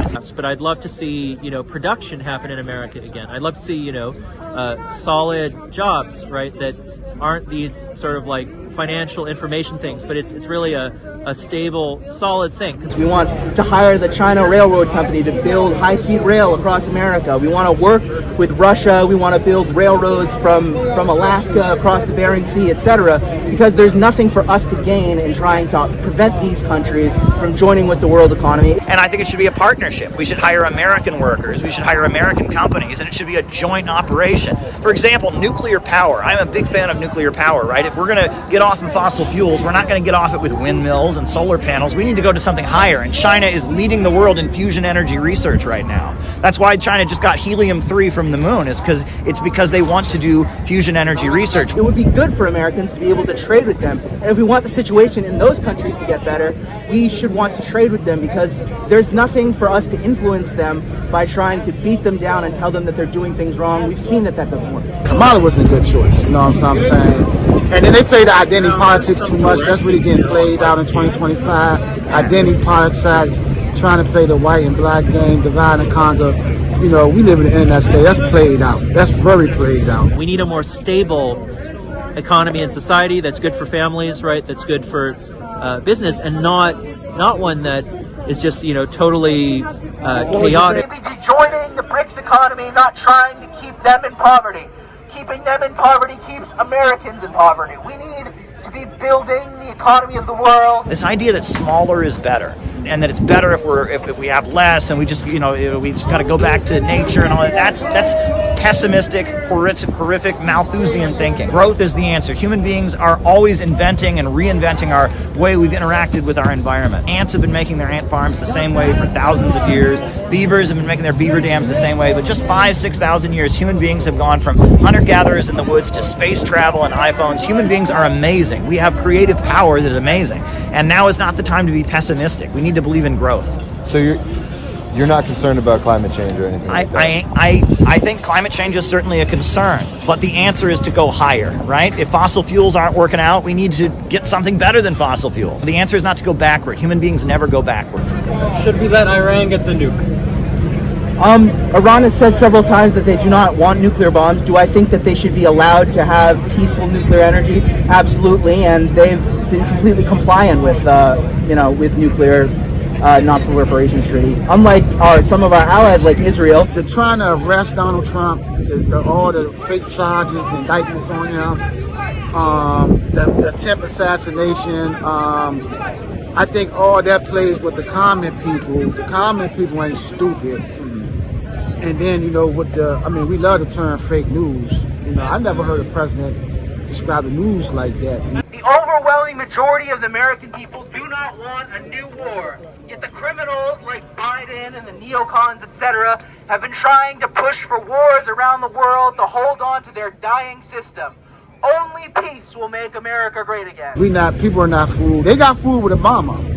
Most of my people say, "Oh, you fooled me with Obama. You won't fool me again." It's like when they interview Kamala and she goes, what are you going to do different from Biden? And she says, nothing. Like a total softball. It's like, oh yeah, no, I'm not going to change anything. So people are like, yeah, no. Who will help to dismantle the deep state that is oppressing not only Americans but the people of the world. We need to be developing our economy, not tearing it down with degrowth and destruction. Only peace will make America great again. If we were still burning wood to heat our homes, we would have deforested the planet many, many times over. But we don't. Now we started burning coal, now we burn fossil fuels. We're reinventing our relationship with nature. That's the nature of humanity. The neocons who are in opposition to Trump, the John Boltons, etc., they have said that, if Trump comes into office, that'll be the end of NATO. Well, I think that would be a great thing. What do we have to gain by arming countries in Europe, continuing to fund their militaries so that they can have free healthcare and our citizens can go and die on the steps of a hospital? It's completely unfair and stupid. Donald Trump, he can't be president again because there's only 2 terms allowed in the Constitution. However, he wants to be remembered as a great leader. That's what Donald Trump wants to be remembered as. So to be a great leader, he needs to stand up to Wall Street, he needs to stand up to the war makers, he needs to fight for working families here in America. What would you say to the people who call Trump a fascist, say that we're in danger of losing our democracy? I think they just don't have any historical perspective to know what they're saying. I mean, that's just factually untrue. Do you think Donald Trump can bring peace to Korea? Can he bring peace to Korea? Do you support the banner? You like it?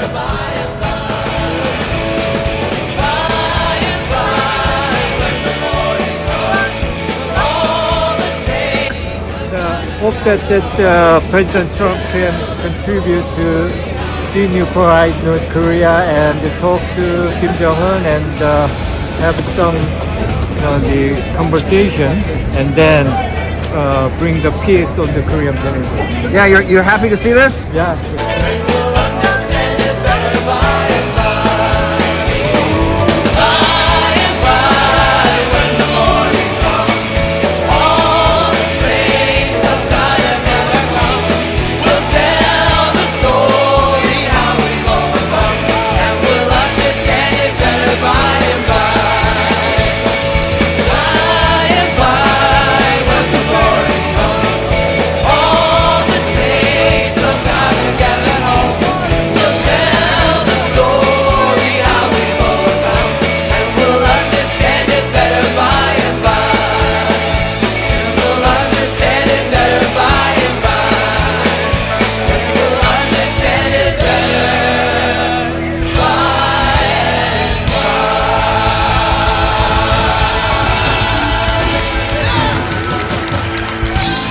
The masses of the people in their millions are the makers of history, not the elites on Wall Street, not the Bidens of the world, the neocons who want to keep you poor so that they can stay rich. Only peace will make America great again. Shall never more be wasted on war. Shall never more be wasted on war. Thank you. Now,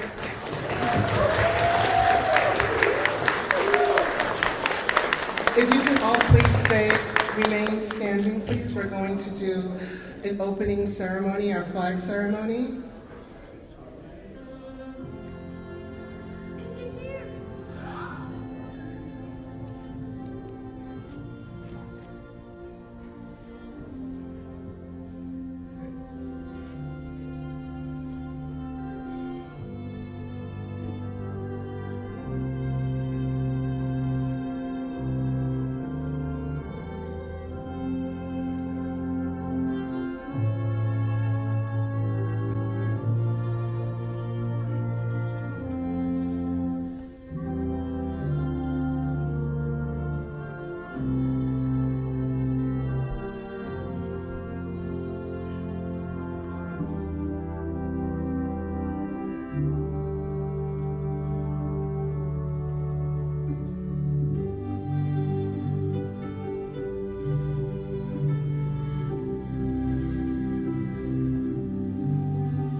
dare to struggle, Dare to win. Thank you. Thank you.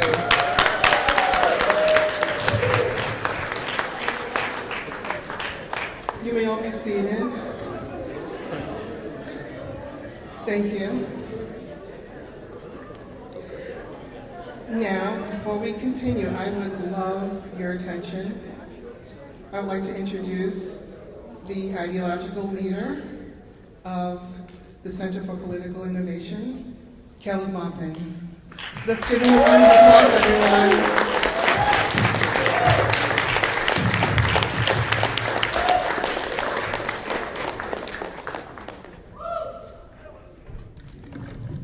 All right, welcome everybody. Thanks for joining us on a Saturday morning. Glad to see you all here. Should be a great day. We're going to have an opening session here honoring some very important voices for peace that we've brought with us, some very special guests. I wanted to start out by quoting from the Book of Rites, which is one of the main texts of Confucianism. The Book of Rites tells us that once Confucius was taking part in the winter sacrifice, and after the ceremony was over, he went for a stroll along the top of the city gate, and he sighed mournfully. And his disciple, who was by his side, asked, "Why do you sigh?" And Confucius replied, "I shall never see in person when the great way is practiced, when the world is shared by all alike, when worthy and able are promoted to office, and men and women practice good faith and live in affection. They do not regard as parents only their own parents, or as children only their own children. The elderly find a fitting close to their lives, and the able bodies all have proper fulfilling work, and the young are provided with an education, and the widows, the orphans, and the sick are all properly cared for. In this age, people hate to see goods lying about in waste, but they don't hoard them for themselves.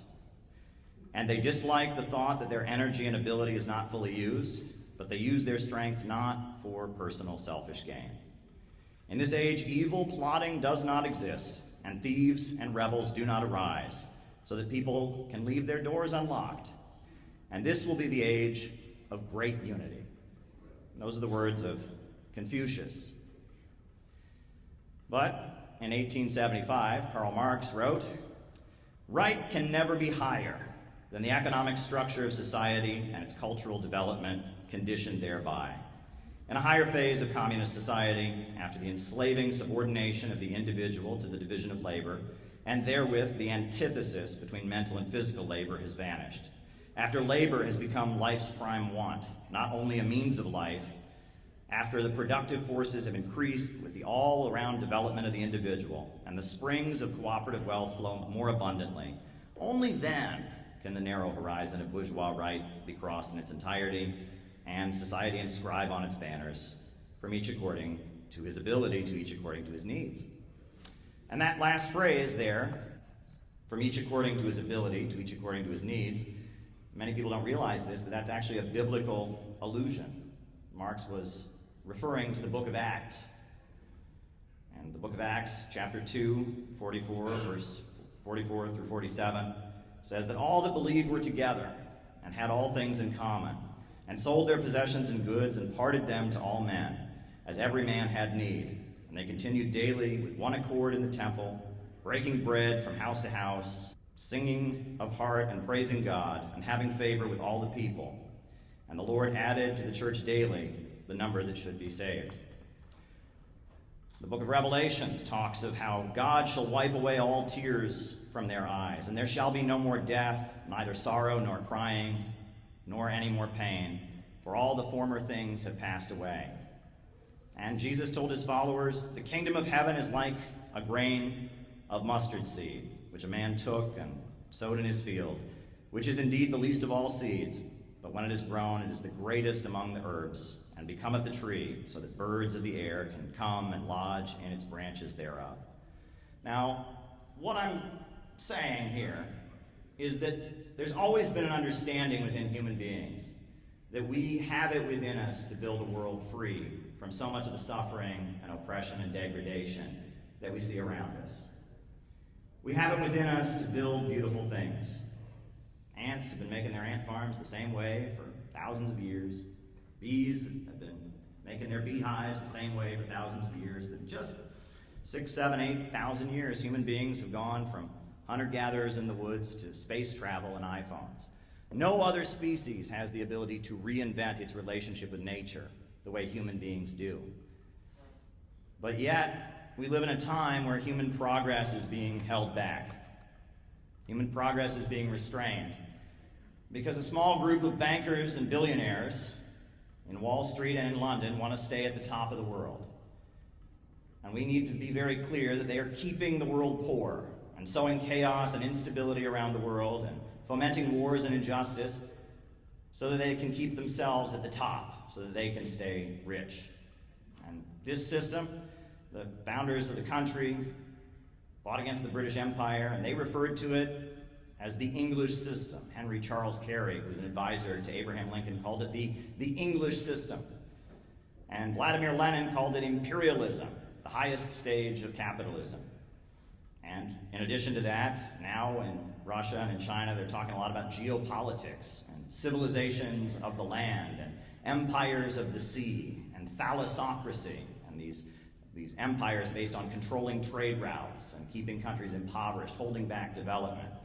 Whatever you want to call it, that system, globalism, imperialism, that system is the main barrier to human progress. It is the main thing preventing us from building the beautiful world that human innovation and human creativity is capable of building. And the Center for Political Innovation is an organization dedicated to trying to build a movement here in the United States to oppose globalism, imperialism. We need a government of action to fight for working families.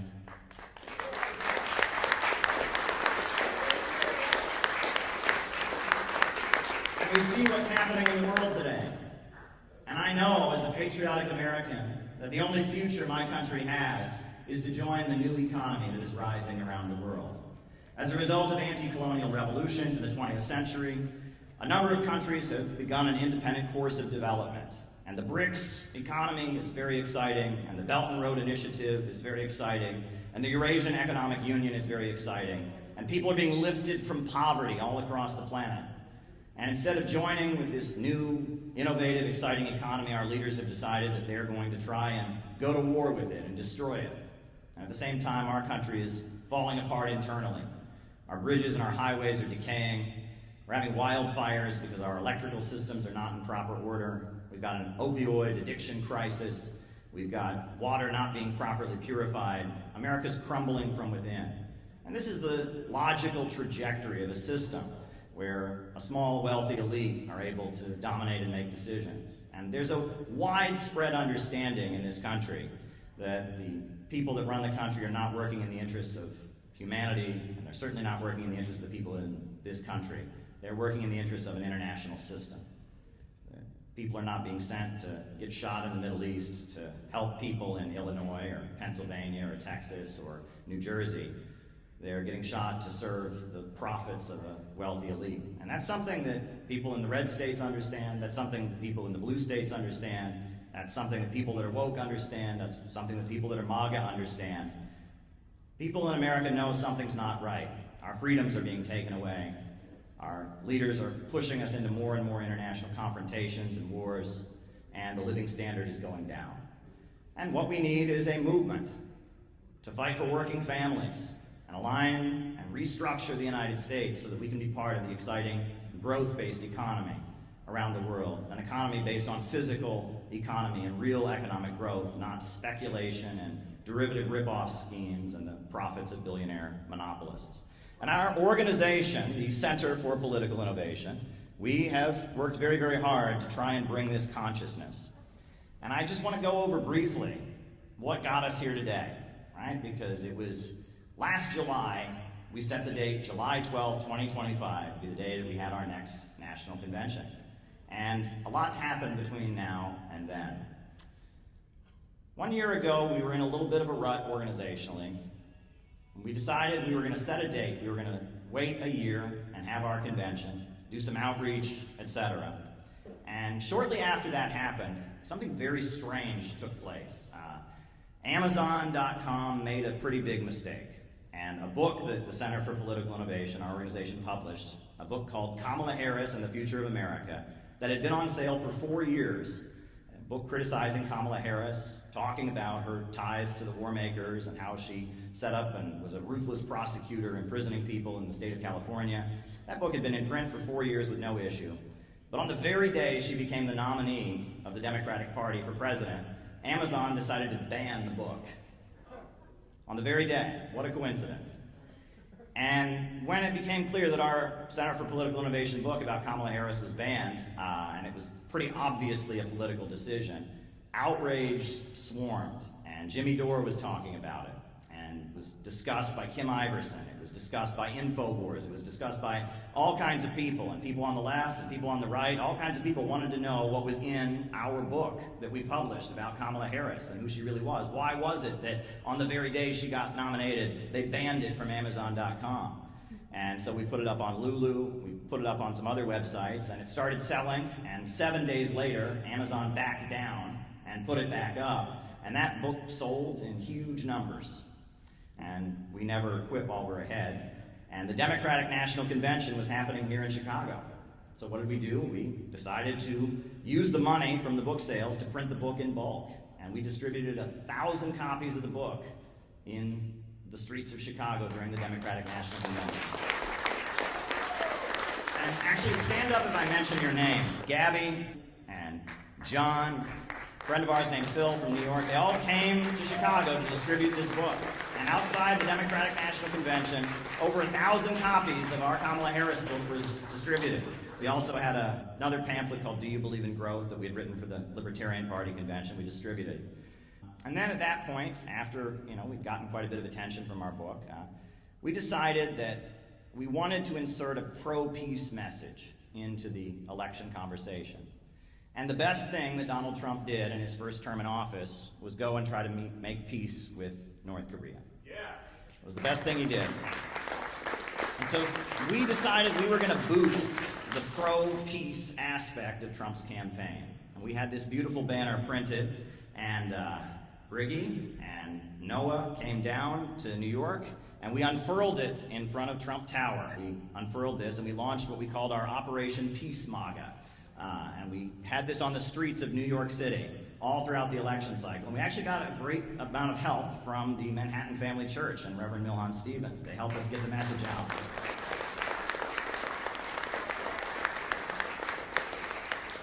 And we were also very proud to be official sponsors of Rage Against the War Machine 2, a pro-peace demonstration in Washington, D.C. that was organized by Angela McCurdle, the Libertarian Party. And then, in the middle of the election cycle, myself and John McCarthy, we decided that we had to go to Florida because there was a very, very important legal case taking place. The People's Democratic Uhuru Movement, Penny Hess, Jesse Neville, and Chairman Omali Yeshitela had been indicted, not for any crime, but just for their free speech about Russia, just because they had this socialist group in Florida and in Missouri that was advocating peace with Russia. They'd been indicted and charged with being Russian agents.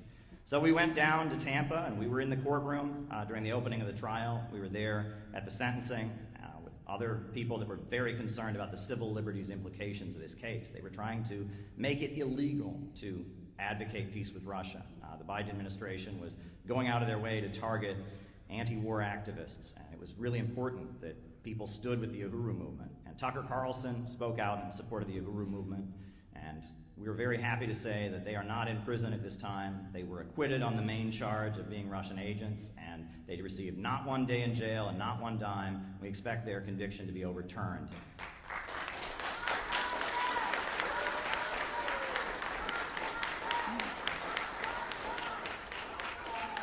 Yes. Another great thing happened, which is that we met somebody new, a woman from Minneapolis named Penny. And Penny kind of debuted herself in our organization by confronting Ilhan Omar. We would like to know as American people why you continue to support sending billions of taxpayer dollars to Nazis in Ukraine to start a nuclear war with Russia. China's not our enemy. I need you to leave, please, ma'am. China's not our enemy. Russia's not our enemy. walk out, please. No more money for rich men's wars. Take your stuff and No walk, more please. money for rich men's wars. No more money for rich men's wars. That was great.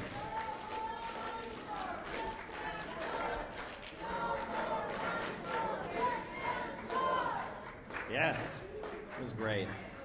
So after Trump won the election, we decided to write a letter to President Trump, and we urged Donald Trump to be the peace president that he had promised to be on the campaign trail.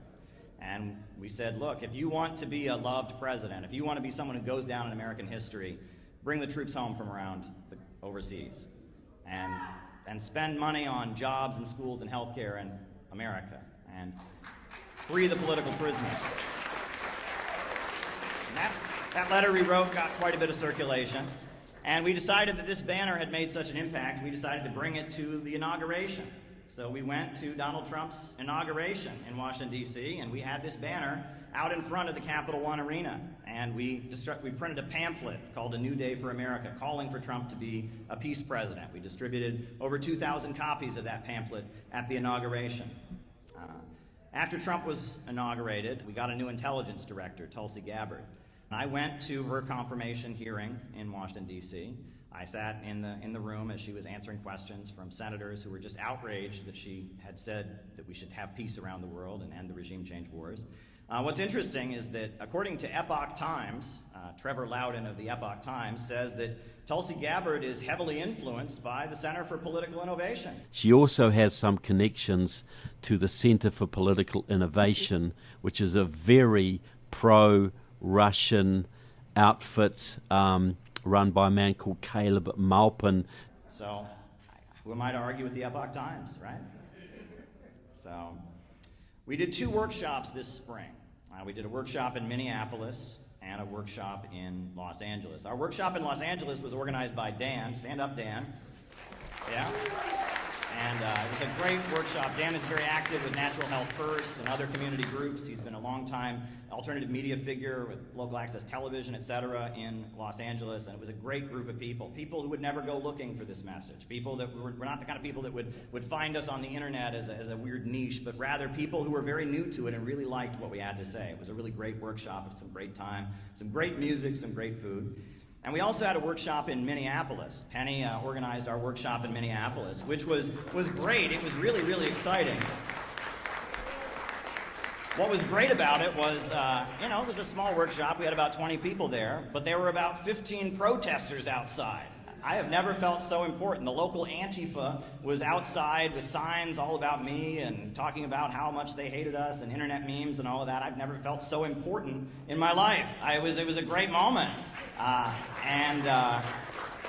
It really went to show how what we do is really important. There are forces out there that are watching us and very worried about our pro-peace message catching on with the American people. The fact that there was a crowd of protesters outside trying to shut down our workshop. And Penny did a great job handling that workshop under pressure. Thank you, Penny. Thank you.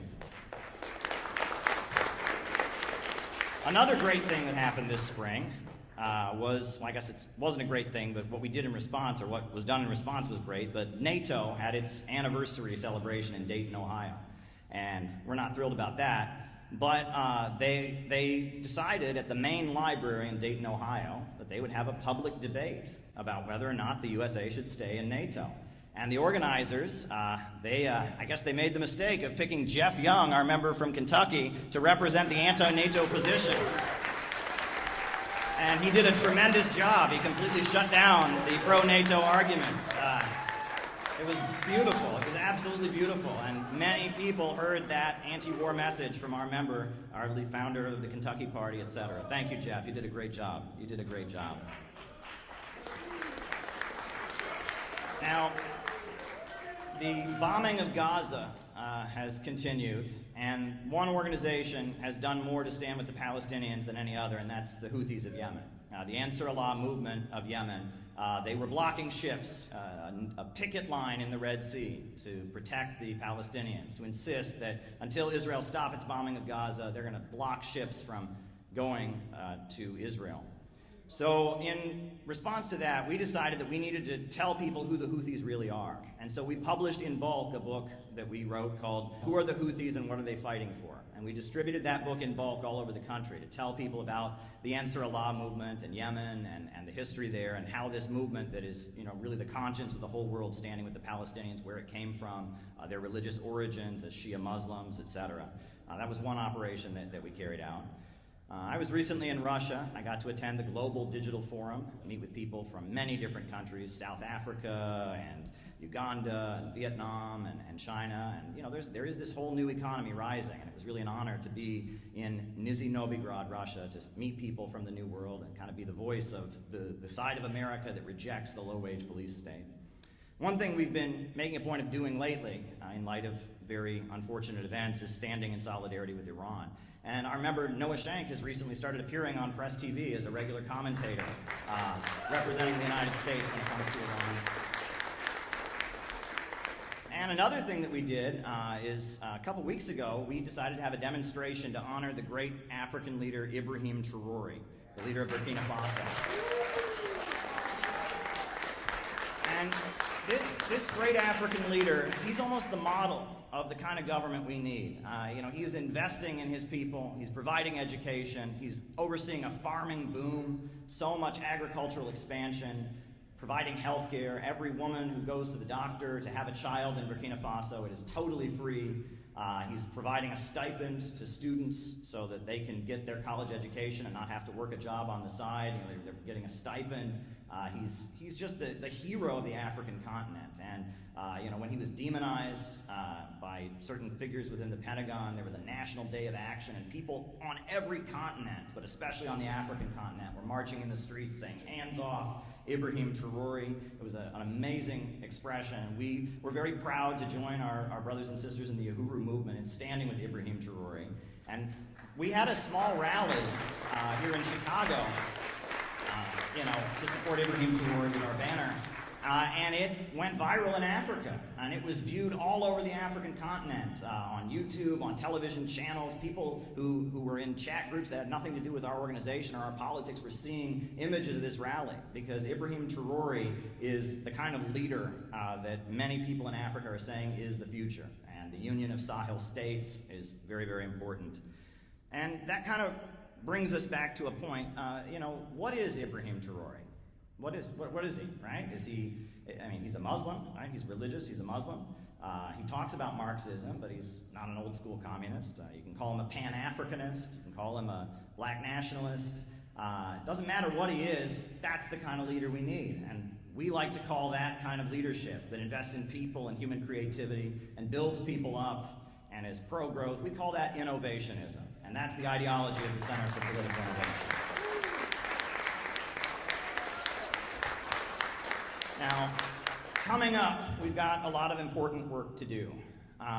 You know, we have a couple tasks we're going to be taking on in the coming year. Obviously, after this event, we're going to get together and decide what our focus will be. But one thing we really need to do is to oppose the danger of political violence. You know, because if there's one thing that will prevent a real mass movement, bringing the country together, it'll be violence and killing. The glorification of the murder of Brian Thompson and the celebration of the alleged crime of Luigi Mangione is extremely dangerous. In Italy, in the 1970s and 80s, they were getting ready to leave NATO. And then they fomented the years of lead. And we know with Operation Gladio, the CIA was funding fascist groups and funding the Red Brigades, and there were kidnappings and killing, and it led to the population being weary and demoralized, and that's why Italy is still in NATO.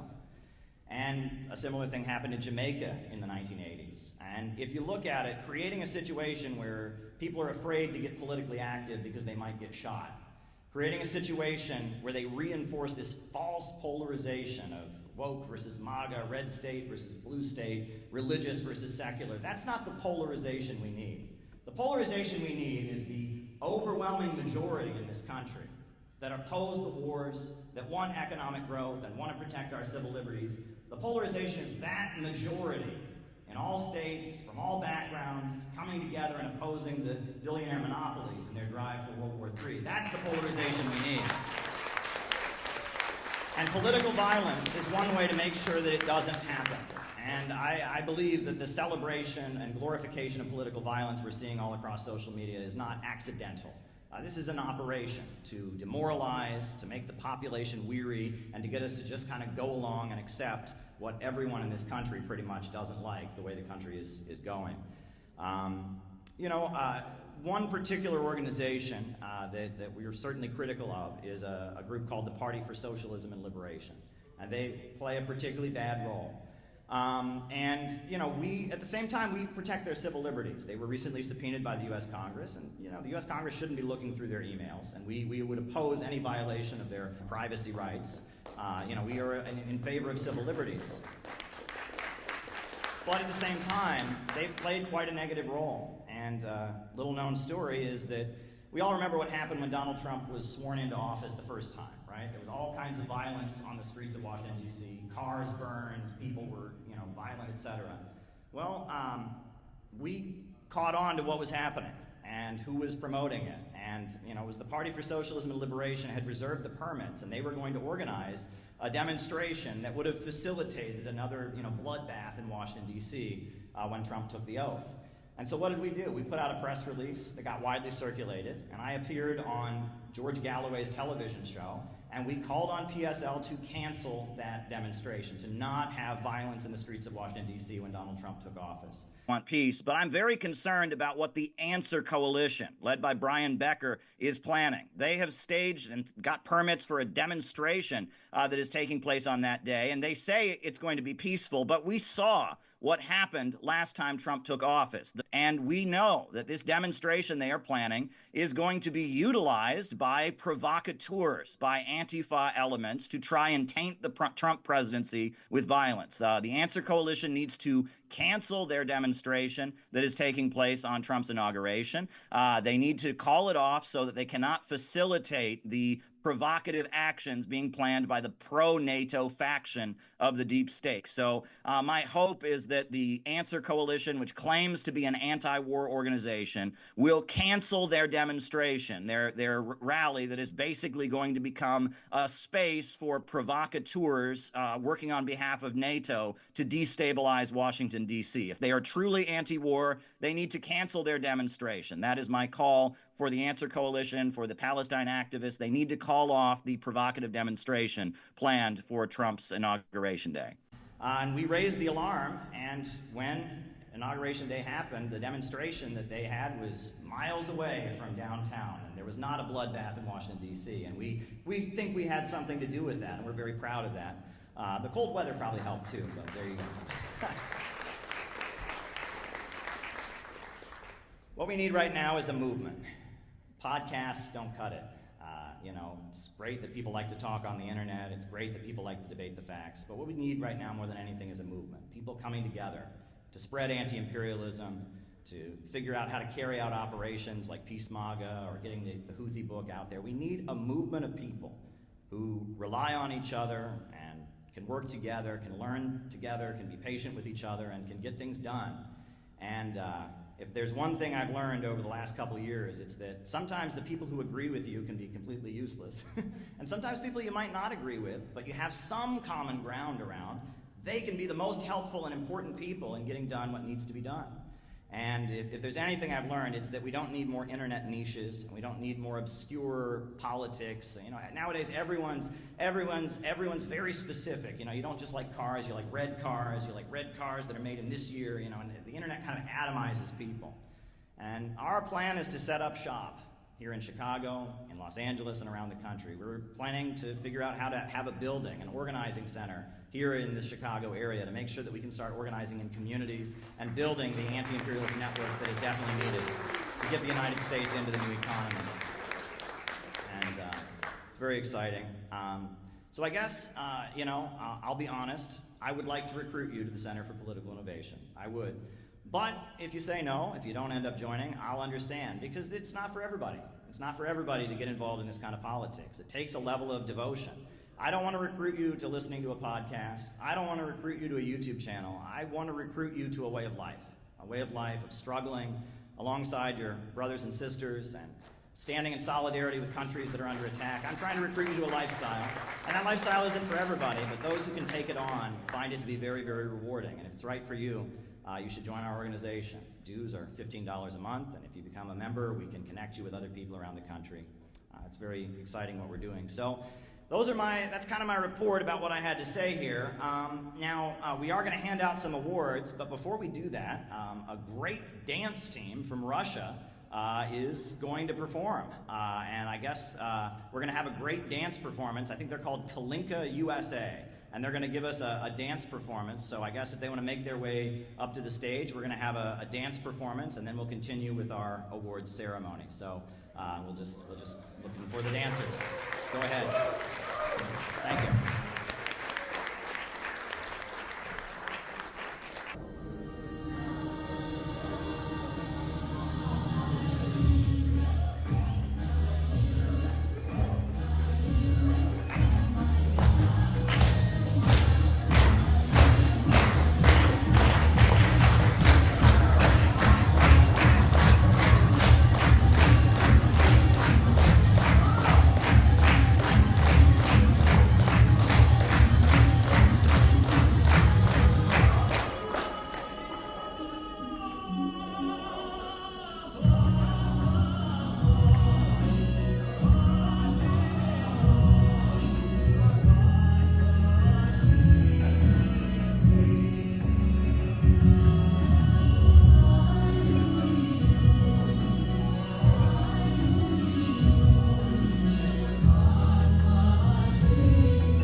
We're here in downtown Chicago at a No War Against Iran rally. Should be interesting. We're going to talk to people, see how it goes. We're here to stop a war with Iran, to stop World War III. We thought we dodged that bullet last year when Biden was trying to get us into World War III with Russia and Ukraine. Now it looks like Trump is doing the same thing in the Middle East, and it's just as dangerous.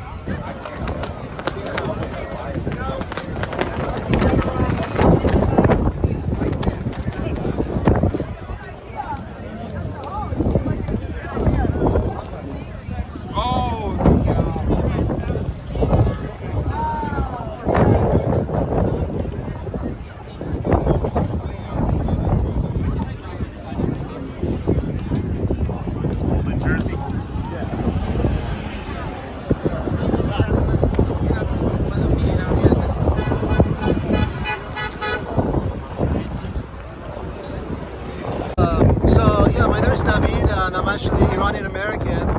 And the situation is escalating. I mean, Israel, of course, engaged in an unprovoked attack on Iran, completely unprovoked. They have attacked 5 countries in the region: Palestine, Syria, Yemen, Lebanon, and now Iran. So it's actually really ironic because a U.S. diplomat at the UN Security Council said that, she wanted to say that it's Iran that's spreading chaos and instability and violence in the region, but she said Israel. Israel's government has also spread chaos, terror, and suffering throughout the region. Iran's government. So that was a Freudian slip that I think said a lot about in the unconscious of even these U.S. officials, and they know the reality. The reality is that Israel has engaged in an unprovoked war. Now, China and Russia have both said that they are considering getting involved if the USA intervenes, and Trump's director of national intelligence, Tulsi Gabbard, has said that Iran does not have a nuclear weapon and that they are not a threat. The IC continues to assess that Iran is not building a nuclear weapon, and Supreme Leader Khamenei has not authorized the nuclear weapons program. Stand for justice against genocide to the Israelis. That's the main cause, and to stop the war in Iran right now. We need to keep our funds here at home. Money for America, not for these endless wars. The last thing we need right now is another war, especially one in the Middle East. That's the last thing the American people want. We need to keep our money here. We don't need to pay for medical care for them when we have none. I mean, it wouldn't even be personal. If it was just about the money, like obviously people should have their money spent on their own citizens. And as far as their atrocities they're committing, I mean, that's ridiculous. There is one country in the Middle East that has nuclear weapons. It is not Iran, it is Israel. Israel has nuclear weapons. Everybody knows it, but our government pretends that they don't. And so this could definitely lead to a nuclear war, nuclear Armageddon, because once the nukes start flying, the U.S. gets involved, Russia, China, it's crazy. We're back to where we were last fall, worrying about a nuclear war.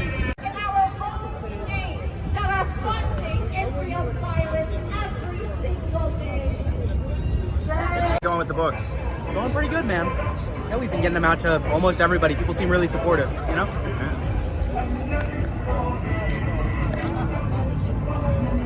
We don't want to hit people in this situation where there is no point of return. Everybody in the Middle East is going to be affected by the war. If the United States intervene in the war alongside Israel, I think a lot of factors going to be, happening and stuff. Poll after poll after poll shows that the American people do not want a war, especially with Iran. I heard some Dave Smith, the comedian, I think is that his name. He said no matter who we vote for, we always end up with John McCain. I thought that was really clever. The nuclear issue is a distraction, and what they want to do is they want to bring regime change to Iran. They want to topple the government, and it's very dangerous. And I think there is actually a substantial American base right now, even the MAGA conservatives who oppose war with Iran. We saw Tucker Carlson do that interview, and he clowned and destroyed Ted Cruz. He's very pro-war. He doesn't even know the population of Iran. How many people live in Iran, by the way?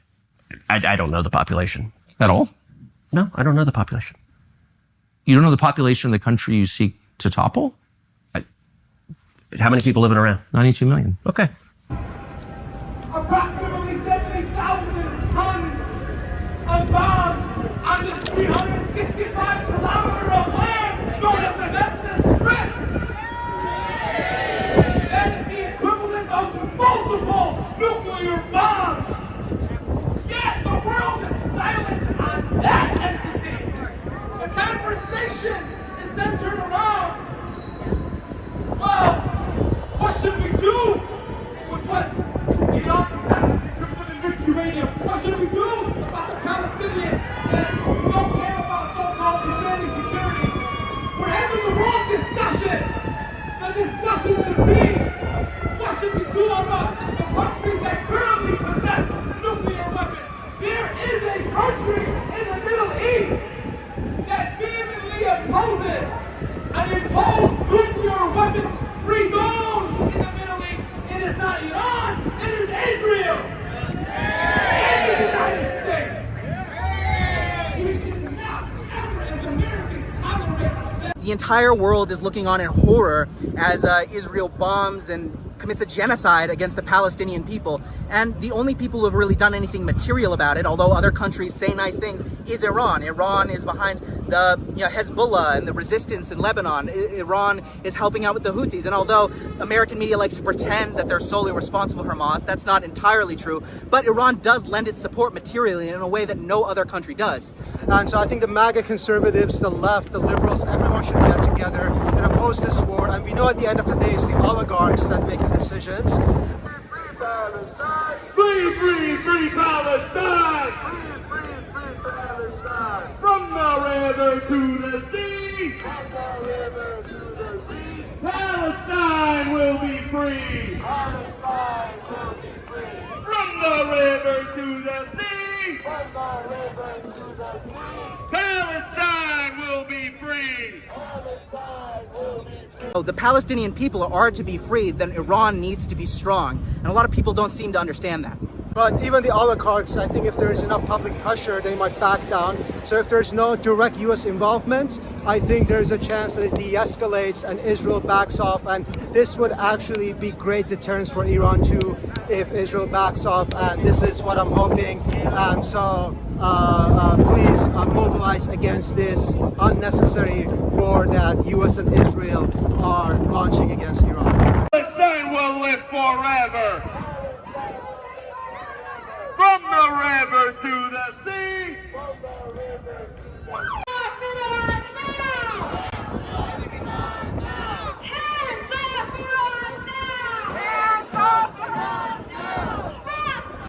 Yeah, I mean, there are just so many people here in support of the Iranian people and who support the Houthis. And I guess, you know, we just ran out of books. We didn't have enough. We brought 400 to 500. And we're all out. No justice, no what? No justice, no peace. No justice, no what? No justice, no peace. Free, free Palestine. So we just loaded up the banner and the PVC pipes, and we're headed up to Central Park. Let's see how this goes. Away, away, away, away, away. We have the banner out, and now we're getting the zip ties on. How's it going, guys? All right. All right. 1, 2, 3. Beautiful. Nope, nope, nope. It's not gonna. Nope, it's not gonna hold.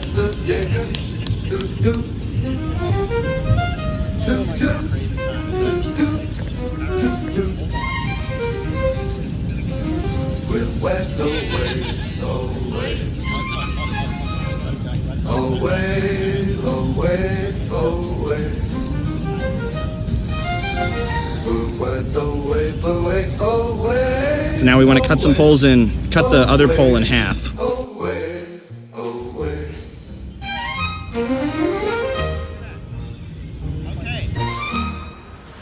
All right, so we're here at Trump Tower. Noah and I made it. We seem to have lost track of Phil along the way. He stopped to buy some water.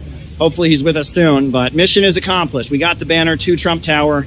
Only peace can make America great again. This is the man that we want Donald Trump to be. Here on this banner, you will see the greatest thing that Donald Trump did in his entire presidency. He went and became the first president to ever visit the Democratic People's Republic of Korea, North Korea. This is a country that's been technically at war with the United States since the 1950s. Donald Trump shaking hands with oligarchs told you we're our enemies. They told you these people are horrible. They told you these people are terrible, that they will never do anything good for us. There's a reason for that. It's called money. It's called power. They want to weaken you mentally. They want to capture your spirit, stomp you out, and tell you, why bother? Why get out of bed in the morning? Why do anything worthwhile? No! Understand, peace is possible, but you must give it a chance. Giving peace a chance is giving yourself a chance. We are here to say that only peace can make America great again. And that what Donald Trump did on North Korea, that was awesome. And we want that to continue. We want more peace negotiations. We want more trade. We want more diplomacy. The real America is not with the bankers, it's not the criminals on Wall Street. We don't control our government anymore. That our republic is being run by powerful forces that are very much unelected or subverting our democracy. Rebuild America. Rebuild our country instead of bombing countries around the world. We need Donald Trump to stand up to the military-industrial complex. We need Donald Trump to stand up to the war lobby. We want to put America first and not the criminals who are lining their pockets on Wall Street with American taxpayer money to go bomb children overseas.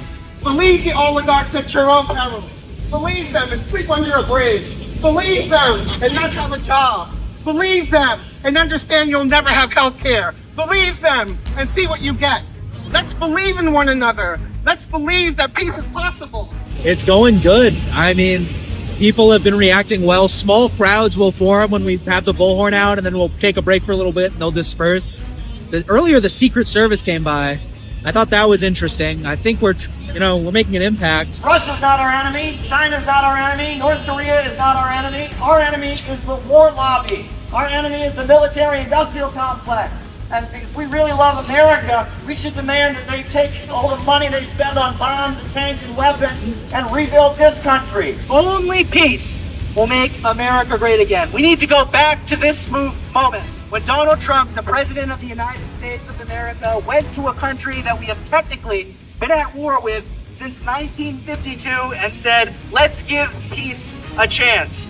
We want Trump to be a peace candidate. Every poll says that the American people want peace. We're out here doing amazing work today, speaking out loud and proud about what we should be doing about making the world a better place.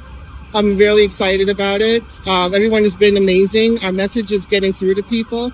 I heard people actually talking as I walked by, saying give peace a chance. We need jobs and schools and healthcare and education in this country, not wars around the world, not death, destruction, and militarism. Only peace can make America great again. Why is it that people in North Carolina are left stranded while the National Guard is in the Middle East? America's working families have been left behind while our leaders focus on wars in other countries. America first means working families first. It means no more wars. It means offering a hand of friendship and cooperation to countries around the world.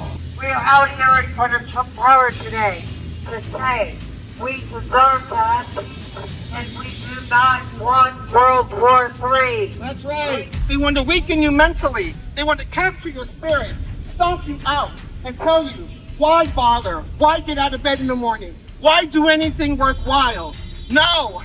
Americans don't want their tax dollars to be dumped into a hole, funding wars around the world so that bankers on Wall Street can play a game of dominating the economies of the world, while Americans are starving in ditches all across this country, while there are homeless people sitting 3 blocks from the White House. In the richest country on the face of the earth, so-called, you have homeless people on every block, on every street, on every city. Why is that? Only peace can make America great again. Only peace can make America great again. Only peace can make America great again. If Donald Trump wants to get back in the White House, he's saying that he needs to do what the American people want him to do, and that is to make peace around the world. Let's stand up for each other. Let's believe in one another. Let's believe that peace is possible. Only peace can make America great again, and this is the man that we want Donald Trump to be. This brought tears to my eyes. I was so moved when it happened to see the President of the United States and the President of North Korea shaking hands. This is what the new world could be. This is who we want Donald Trump to be. We want him to be a peace president. We want him to be a peace candidate in this election. I'm hungry. I'm really, really hungry. I mean, it was hard work walking it over here. It was like, what, like a 2-mile walk? Yeah. Felt like it. And it's the wind. It's like a big sail. Challenging but rewarding. You know, we actually had fun. We're the Center for Political Innovation, and we are out here saying only peace can make America great again.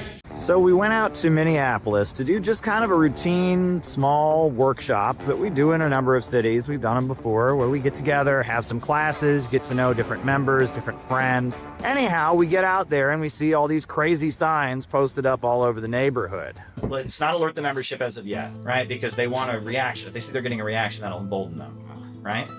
We'll just be extra careful with security at the door. But honestly, I don't think we should not do the event. No, I think we should do it. I guess we'll just proceed with our meeting as usual. Okay, so the first thing is that the break time is the most important, right? The break time when we're actually talking to people is the most important time, right? Actually, when I'm speaking and all that, it's not that important. What's important is when we're talking with the people. On Saturday morning, our main concern was the lack of heat. The Airbnb had not turned the heat on, and it was record low temperatures. It was a very, very cold night, so we're inside the house, and we're figuring we can't really start the workshop until the heat comes on. So then we see them outside. Burger King! Burger King! Burger King! Burger King! Burger King! It is 8:30 in the morning. And it's like 20 below zero. We're gonna wake up the whole neighborhood. Yeah. Everyone's in the neighborhood's gonna hate them. The house across the street looks abandoned or dilapidated. I don't think they're worried about fascism. They're worried about putting food on the table. We're worried about getting the heat turned on. Yes, It's a little cold here. The heat hasn't been turned on in our Airbnb. And these guys start preemptively gloating that nobody is showing up. So we expected you like turning the attendees away. It's amazing. It seems like no one is coming. Wow. Not knowing that we literally don't have heat and we're not gonna start the thing without heat. It was actually like a solid hour after they left before we got the heat, and then we had people start coming. Well, actually, I take that back. There was one gentleman they did get to try to intimidate out of attending, a disabled gentleman, which, you know, that's cool. They shouted at him, "Don't go in there, they'll rape you." He attended though. He was not scared of them. Gabby. I've seen you. I've seen you on the Can we see video. what they gave you? Hello. Can we see what they gave you? Morning, this is a cult. Press TV. Oh, wow. It's Dugan. Press TV. Oh, man. Linda LaRouche. And your name's on here, too. Really? Yeah. What? Famous. Right? You're a failed political candidate and dedicated follower of Caleb Maupin's. You know, we're inside and, like, laughing about it. The whole thing just looked completely insane.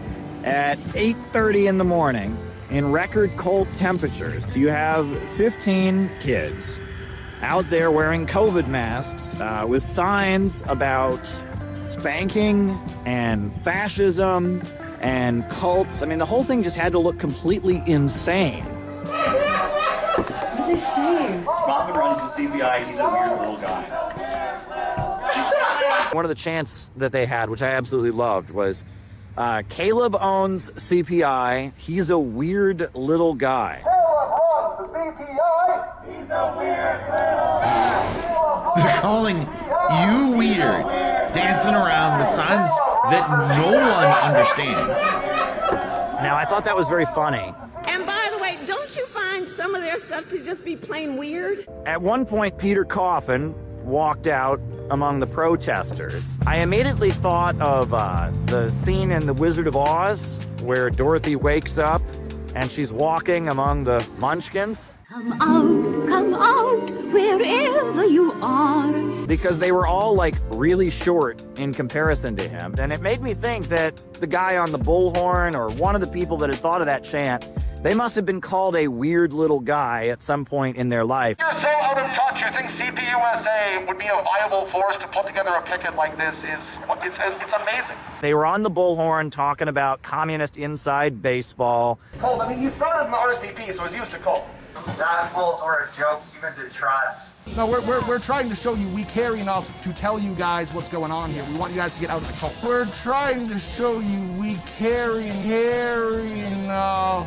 No, we're trying to show you we care enough to tell you guys what's going on here. We want you guys to get out of the cult. We are going to have some fun with them, but we don't want to be too mean to them because there's a lot of people in this organization, around the country, and I'm not going to violate anyone's private business, but more than a handful of people that have joined CPI that have told me why they joined CPI. And they said, Caleb, I was in these communist circles, I was in my 20s, and I was using drugs. I rock bottomed. I screwed up, I did something wrong, and, I had to go into recovery. And I realized that if I was going to get over my addiction, I couldn't keep thinking in the pessimistic, dark, hopeless way that seems to accompany communist politics in America. I had to be optimistic.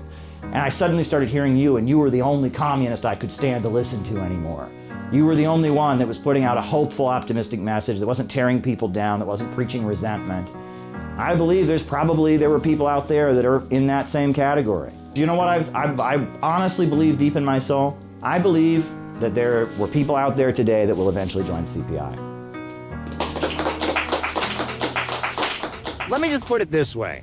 You can never say that the Center for Political Innovation or myself or Peter, you can never say that we're irrelevant. The fact that we had a small meetup was so important to some people that they woke up on Saturday morning, went out in freezing cold temperatures, and made a huge ruckus to tell everyone just how upset they were about the fact that we exist and we continue to do our work. We were ready to defend ourselves, but they weren't a threat to us at all. They were kind of embarrassing, and they were kind of clowns. And I'm embarrassed for whatever organization let this happen, was involved in making it happen. And I'm also embarrassed for the people that did this protest, because you were out there making fools out of yourselves while we were inside talking about the serious issues and how to change the future of our country, how to fight against imperialism, globalism, how to fight for working families.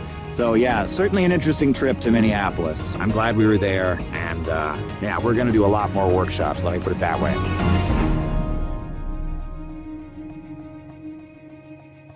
Overall, what we saw was the intelligence community quite worried that Tulsi Gabbard might come in and might not agree with their consensus that toppling and destabilizing governments that get in the way of Wall Street monopolies is the best thing to do. Now, one particularly strong moment was when Tulsi Gabbard talked about how outraged she was that the Obama administration had been arming Al-Qaeda and Al-Qaeda-linked groups. Senator, as someone who enlisted in the military specifically because of Al-Qaeda's terrorist attack on 9/11 and committing myself and my life to doing what I could to defeat these terrorists, it was shocking and a betrayal to me and every person who was killed on 9/11, their families and my brothers and sisters in uniform.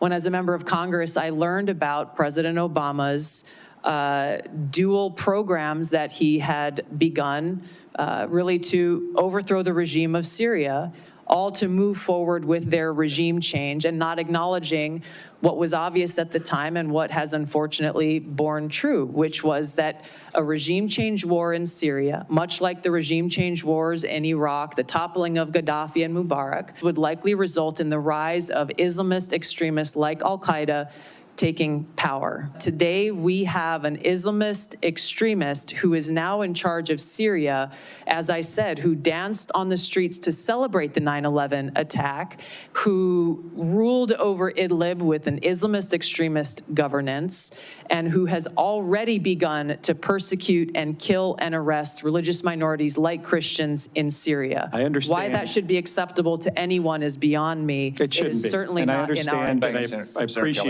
I appreciate your answer, and thank you. My concern has to do with the tendency to repeat Russian and Syrian, and even in some cases, I think we'll get into in the closed session, Iranian information, and to discount what comes from our intelligence community. Senator, every American deserves to know that people in our own government were providing support to our sworn enemy, Al-Qaeda. That should not be acceptable by anyone. Thank you. I couldn't help but smile when they kept going on about who paid for her trip to Syria, how it was a Lebanese American who was connected possibly to a political party in Syria that was connected possibly, and it struck me as how this is how the cancel culture of the so-called left or the synthetic left works. You're connected to so-and-so, you're connected to so-and-so, who's connected to so-and-so, and therefore you're responsible for whatever.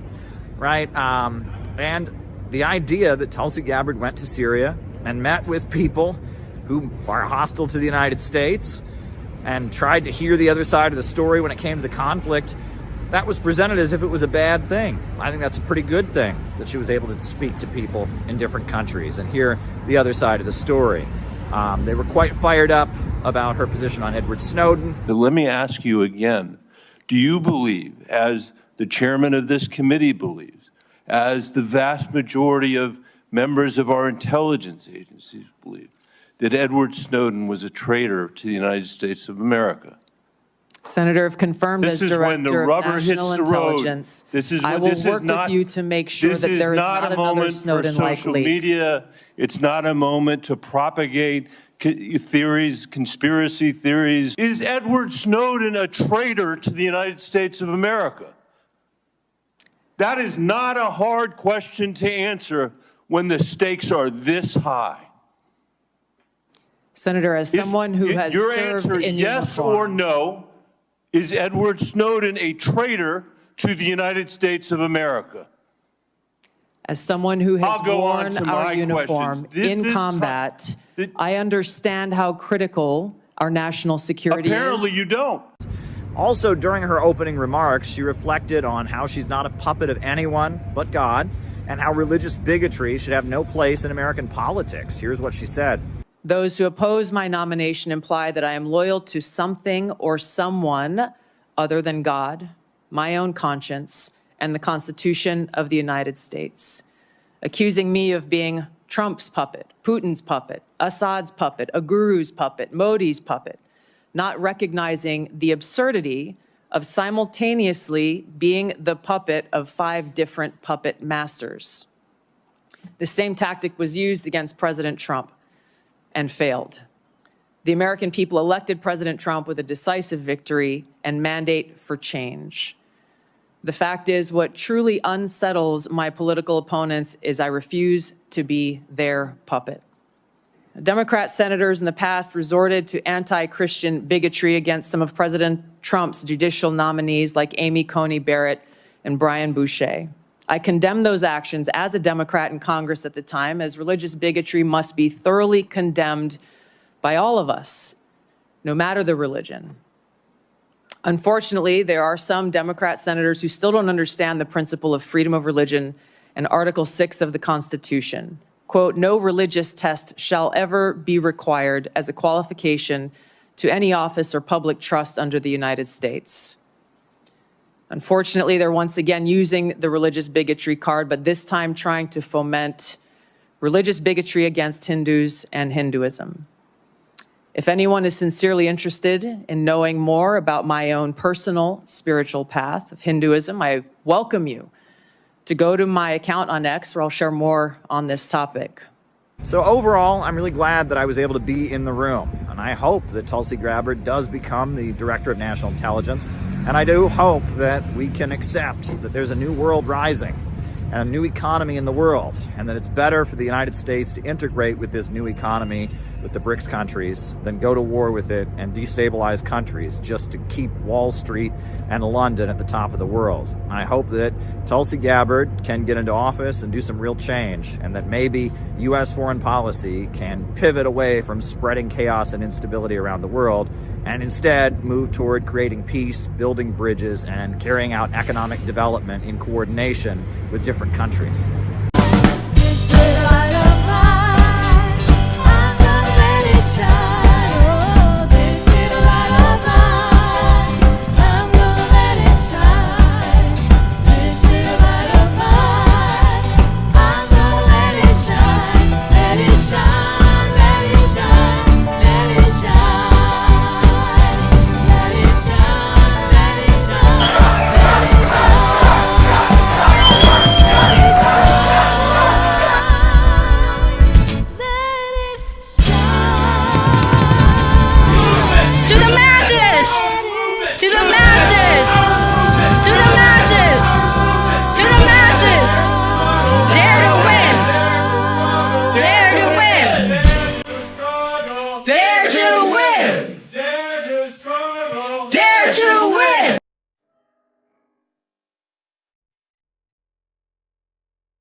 Because starting in 1949, the CIA launched a program called the Congress for Cultural Freedom and started funneling money to anti-communist leftists. Generally, the people that made up the Congress for Cultural Freedom were followers of the Trotskyite Max Shachtman. And Shachtman, after World War II, his followers, one of them being Irving Kristol, who is the father of neoconservatism, started working for the CIA. And Irving Kristol was actually the director of the CIA's Congress for Cultural Freedom program, where they started covertly giving money to leftists in order to put out an anti-Soviet message. The magazine Partisan Review, which was purported to be a communist socialist magazine, and it was all over the college campuses. Every campus you went to, you could find Partisan Review, and it was this subversive communist magazine, except it like every issue was devoted to exposing the Stalinists. And a lot of what was done in Partisan Review magazine was equating the Soviets with the Nazis, right? And saying that it's basically the same system. And direct CIA payments to pay for their operations were supplemented by the Ford Foundation and the Rockefeller think tanks and other things. And various left-wing academics were getting subsidized by getting paid lots of money to have their articles appear in this magazine that was everywhere. And this was the conscious manipulation. And you talk about the Frankfurt School and the rise of this new, and it's weird because on the right, they have this whole thing about cultural Marxism, right? Well, what they're missing is that a lot of these cultural critics that really emphasized Gramsci really downplayed the idea of class struggle, emphasized, you had Herbert Marcuse, who said that the working class was not revolutionary, the intellectuals were the revolutionaries. All of this was being covertly supported as a way to kind of direct intellectuals and leftists away from Marxism. And in the process, they changed really the nature of what leftism was. The anti-populism came out. Susan Sontag is a really important voice in this milieu. And so Hannah Arendt also comes out of this. And anti-populism, the idea that average people are the enemy, that average people are dangerous, and if they ever get together and start fighting for their rights, that's basically the same as Nazi Germany. That became a big theme in what it meant to be a leftist, this kind of intellectual nonconformity. At the end, I did start to get passionate. I told some stories from my own past and how I got involved in it and what this movement and socialism has really meant in my life, how grateful I am for the older communists who mentored me. I've made a lot of sacrifices to be where I am, but I've also gotten a lot of help and mentorship over the years, and I want to acknowledge that. Really one of the most interesting nights of my life, which is when I was invited to speak at the hall where Malcolm X was assassinated in Harlem. There was a political prisoner's benefit. And it was a political prisoner's benefit. There were supporters of people from the Move 9 who were still locked up at that point. There were supporters of Mumia Abu Jamal and Jamil Al-Amin. And I walked into this auditorium and they had like a light where at the spot where Malcolm X had died, and I was on a panel and I was like the one white guy there. People were joking about the flyer and they're like, one of these speakers is a little bit different than all the other ones. But, I was the only white guy there, and I looked out on that audience. I spoke for like 3 minutes. It was a very short presentation. But when I looked out on that crowd of several hundred people in there, I thought, I'm speaking to a group of veterans. I looked out on that crowd because these were black liberation fighters. These were Black Panthers. These were, Black Liberation Army former members. These were black nationalists and others, and in walkers. And when people were speaking, they were shaking and having flashbacks, and there were a lot of tears in their eyes. And I thought, this is like a veterans gathering. This is like speaking at the VFW, right? And I mean, there's rooms like this in Ireland, in Northern Ireland. There's rooms like this in South Africa. There's rooms like this in People's Korea, and this is a group of people who have made great sacrifices, and they're there to support their comrades who are still locked up, and they're in this for real, and they've seen it. And I looked out on that crowd and I thought, again, these are people who understand how serious it is, and this is how important all of this can be. Communism will save America. China has created a system that's raising up its poorest people, its peasants, raised out of poverty. They're creating a system that gets to the base of the economy and recreates it so that the working class can rise. Unlike in this country, where homeless people sleep a block from the White House. After the summit, we protested against the Museum of the Victims of Communism, which is nothing but spreading pro-imperialist lies, demonizing the history country, the Soviet Union, and China. So trying to fight something that literally causes circumstantial change. Well, instead of fighting against people around the world, we should be fighting against those bankers who set up that situation. We should be building a coalition of people with different perspectives. We're going to stand up against big banks and corporations. That's what I think. You're looking at Country Joe and the Fish. Little known fact, there was a band that played at Woodstock called Country Joe and the Fish Band. And the reason they have that name, according to every source that I can check, is because their parents were members of the Communist Party USA, and they picked the name for some pretty interesting reasons. Now, this guy was Country Joe because he was from Georgia, from the countryside. He grew up in a small village. He was the son of a bootmaker. And this guy was the Fish because one of his most well-known quotations, before he even started his organization, he just walked 300 miles through the countryside, talking to every person he could meet, asking them about the conditions of their life, engaging with them. He says, "How should we judge whether or not a youth is a revolutionary? How can we tell? Well, there can only be one criteria, namely, whether or not he's willing to integrate himself with the broad masses of the workers and the peasants, and he does so in practice. The masses are the water, and the revolutionaries are the fish. Country Joe and the Fish." We are educating, we're agitating, we're demonstrating, and we're normal people. That's the best part. Pretty normal. Let's fix our government right here at home to provide for working people before we go 7,000 miles away to waste young, precious lives over something as dumb as anti-communism. Afterwards, a few of us went to New York City to protest against Tsai Ing-wen, the Taiwan president. All the polls show the American people don't want a new war. The American people are sick and tired of our money being wasted on bombs and weapons and destruction, provoking a war with China, provoking a war with Russia, while our dreams are derailing, people in the United States are suffering. Tsai Ing-wen came to the United States to beg for more weapons and to demonize China. And the Center for Political Innovation, we were in the streets of New York City confronting the Taiwan president and her effort to spread war. China is not our enemy. China is not our enemy.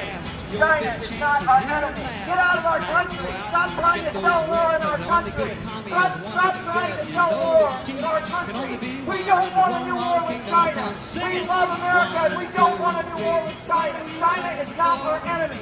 Stop trying to sell war. Get out of our country. Stop trying to sell war. You know, what we did with Tsai Ing-wen, that went viral in Chinese media. Over 1 million shares. I was interviewed about it by Global Times. The Global Times, one of the main publications in China, made a point of highlighting the Center for Political Innovation, finding out about our work and why we do what we do. That was really, really great. I'm a patriotic American. I love my country and I don't want World War III. After all is said and done, Summit for Hypocrisy was a great success, and we can see that success. Look at all of the leftoids tailing us. They were calling us fringe, they were calling us cringe, and then a week later they all shut up, and then they started copying our organizing tactics. And I'm glad that they do. We know what the problem is, we are offering solutions. In my eyes, CPI represents faith in humanity and the belief that there's an optimistic future to fight for, that your neighbor and the people around you aren't just stupid and in your way, but actually the hope for the future is in building relationships. And I don't think that their warmongering has anything to do with capitalism. I just don't. I don't think that there are groups who do, that want to siphon resources and want to take advantage. I just don't think it's this neocon group. And I actually don't really know what their motivation is, except they hate authority, they hate dictators, they want to depose them, they want to spread democracy. Well, putting aside what their motivations in their own head might be, I mean, I'm not a mind reader. I read what they write and what they say their motivations are.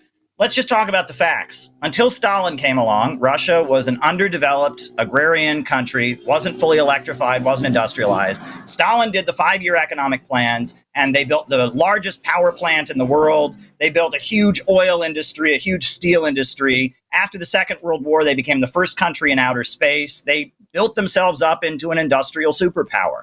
And suddenly they were no longer an impoverished section of the world that we could dump our resources on and sell products to. They were a competitor on the global stage. And the same for China. Until the Chinese Communist Party came along, China was a deeply poor country. Now China is the second largest economy in the world. Huawei Technologies makes way better phones than Apple, the biggest telecommunications giant in the world, the biggest steel industry in the world.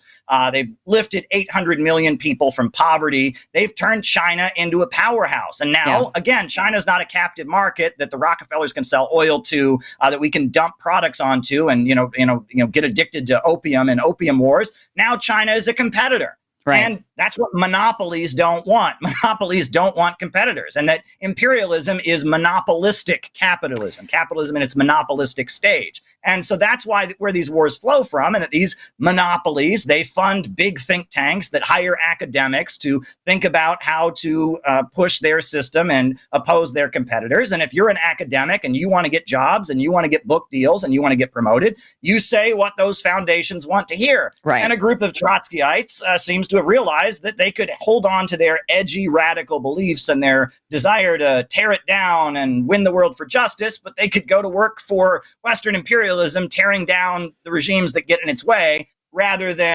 working, to oppose the Western system. I think that's really what it gets down to for me. Russia is not our enemy. Russia is not our enemy. Russia is not our enemy.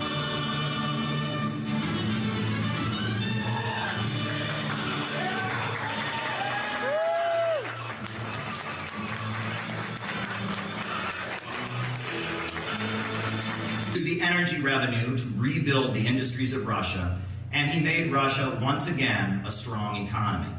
And that is why U.S. media demonizes Russia. That is why the U.S. government toppled the government of Ukraine in 2014 with the Euro-Maidan coup and installed a fanatically anti-Russian regime in Kiev. I saw a CNN reporter claim that Ukraine was a peaceful country until now. Well, this is the monument in Donbass to all the children who have died of the shelling and the bombing being carried out by the U.S.-backed regime in Kiev. 14,000 plus people dead, children who have died. It hasn't been a peaceful country.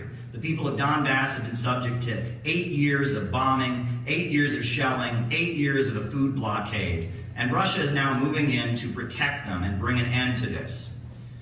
The Wall Street money sharks hate Russia. They hate China, Cuba, Venezuela, Iran, and many other countries because they have governments that stand up to the international bankers and their monopolistic corporations.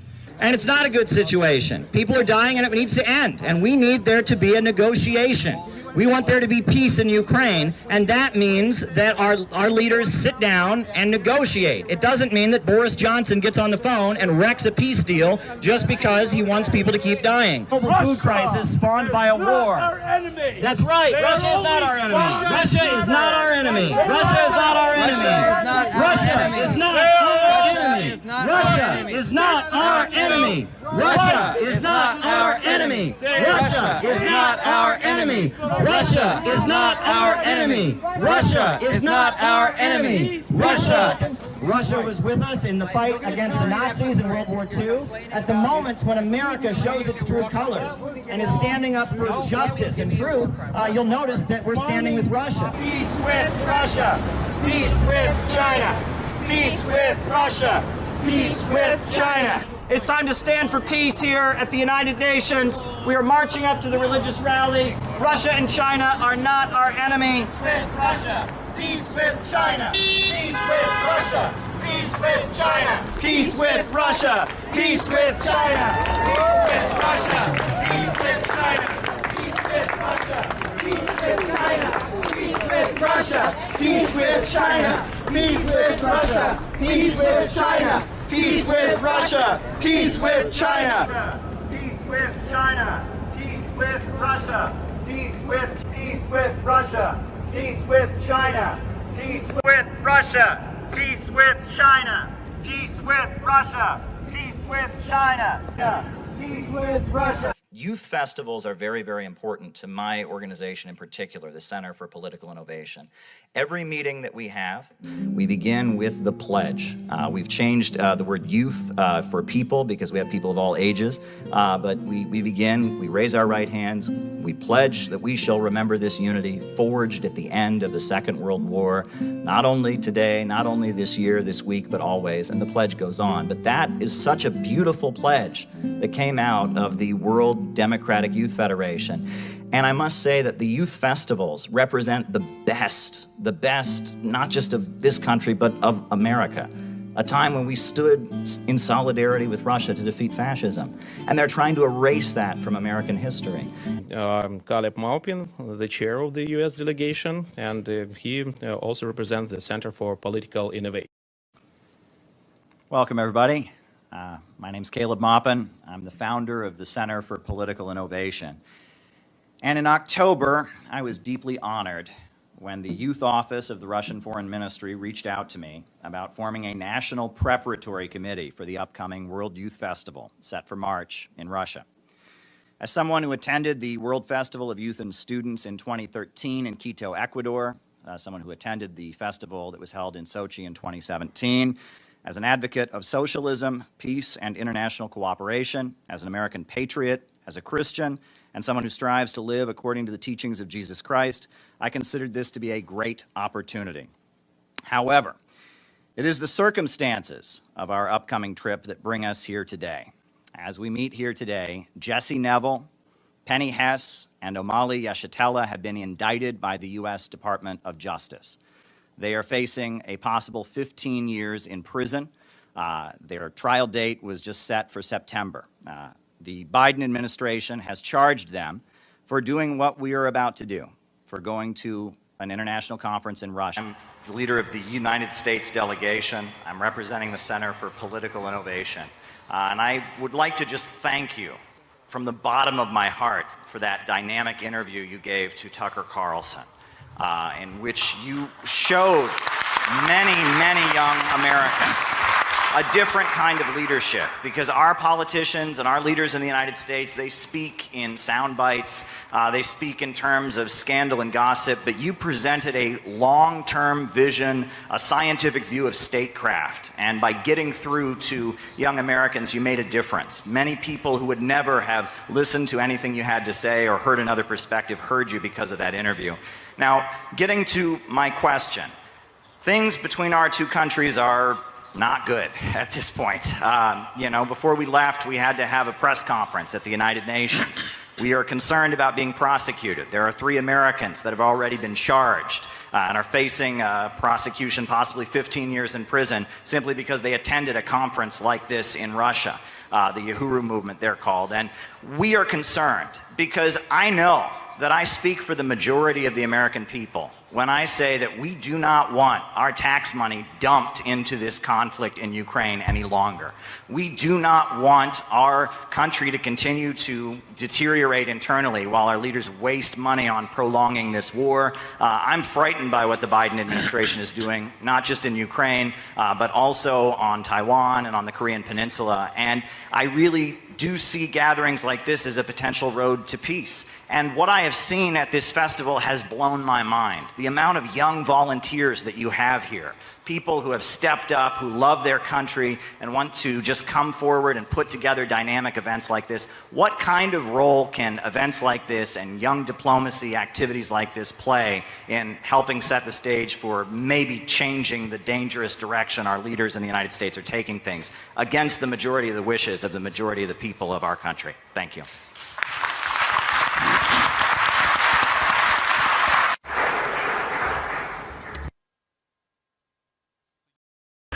The United States of America is a huge and unique country. In its own way, over 300 years, in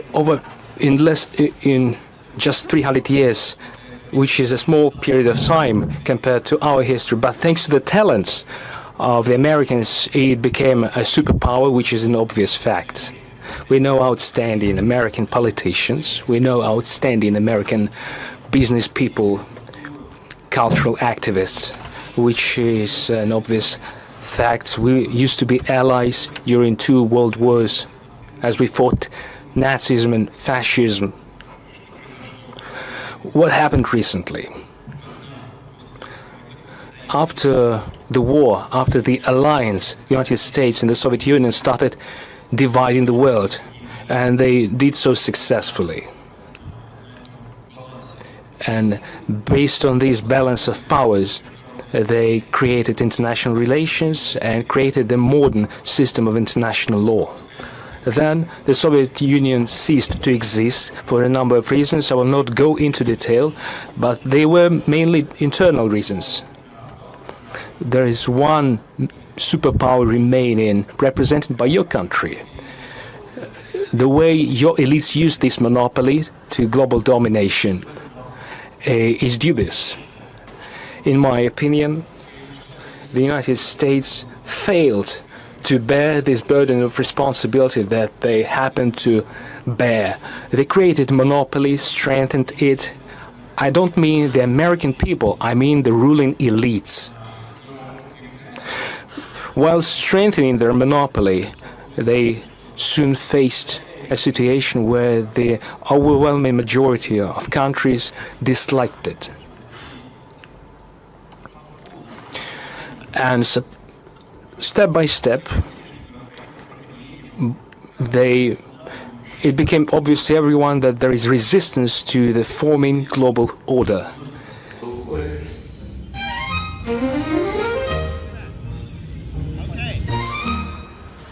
All right, so we're here at Trump Tower. They told you these people are horrible. They told you these people are terrible, but they will never do anything good for us. There's a reason for that. It's called money. It's called power. They want to weaken you mentally. They want to capture your spirit, stomp you out, and tell you, why bother? Why get out of bed in the morning? Why do anything worthwhile? No. Great again. This was a great moment when Trump talked to Kim Jong-un and started the process of peace on the Korean Peninsula. And we want to see peace not just with North Korea, but with Russia, with China, with many countries around the world. It is outrageous that billions of dollars is being spent on prolonging the war in Ukraine when our people can't get relief in North Carolina. People are left behind in Georgia and North Carolina. They can't get the relief they need. This is outrageous. Our government is more concerned with waging wars around the world than for caring for our own people. That we need a president who will put America first, a president who will bring peace around the world. Only peace can make America. Big crowd of people.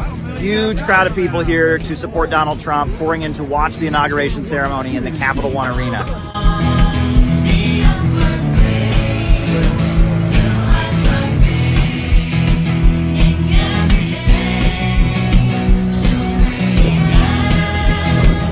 Yeah, set up here and over there. How you feeling? How you feeling?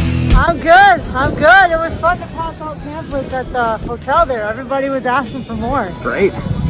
Excellent. We need to heal America as well. We need to pray for America. We need to make our country great again. We need to take over. The people need to take over to make our country better again. And I hope Trump can help us with that. Donald Trump for one of the greatest moments of his first presidency, when he went to a country that America has technically been at war with since the 1950s and gave peace a chance. You want to make peace around the world. We're here in front of the Spoon Bridge in Minneapolis to support peace talks between Russia and Ukraine. We have confronted our government multiple times. We don't need this war. You know, we might not agree everything what Trump is doing, but we need peace. I don't want my child to be going in a war that's not ours. Our tax dollars not coming in our country. You know, the infrastructure is crappy. There's holes all over in Chicago. You know, A few people walking by, they look at the banner and they're trying to figure out if we're on the red team or the blue team, and they can't quite figure it out. Well, we're not on any team. We're on the team of the American working families. We're on the team of the American people. We're on the peace team. That's what team we're on. Talks between Trump and Putin are the most important thing in the world right now. Way more important than anything these stupid rallies have been demanding. Hands off this, hands off that. We need hands off the thermonuclear button. People have been very excited to hear something that isn't directly partisan, but rather demanding things that they need and want as people. It seems to me like people are very receptive of a message that is less oriented towards telling them which team to vote for. Hands off the button. Hands off the button. Peace with Russia, no war with Iran. Peace with Russia, no war with Iran. Peace with Russia, no war with Iran. Hands off the button.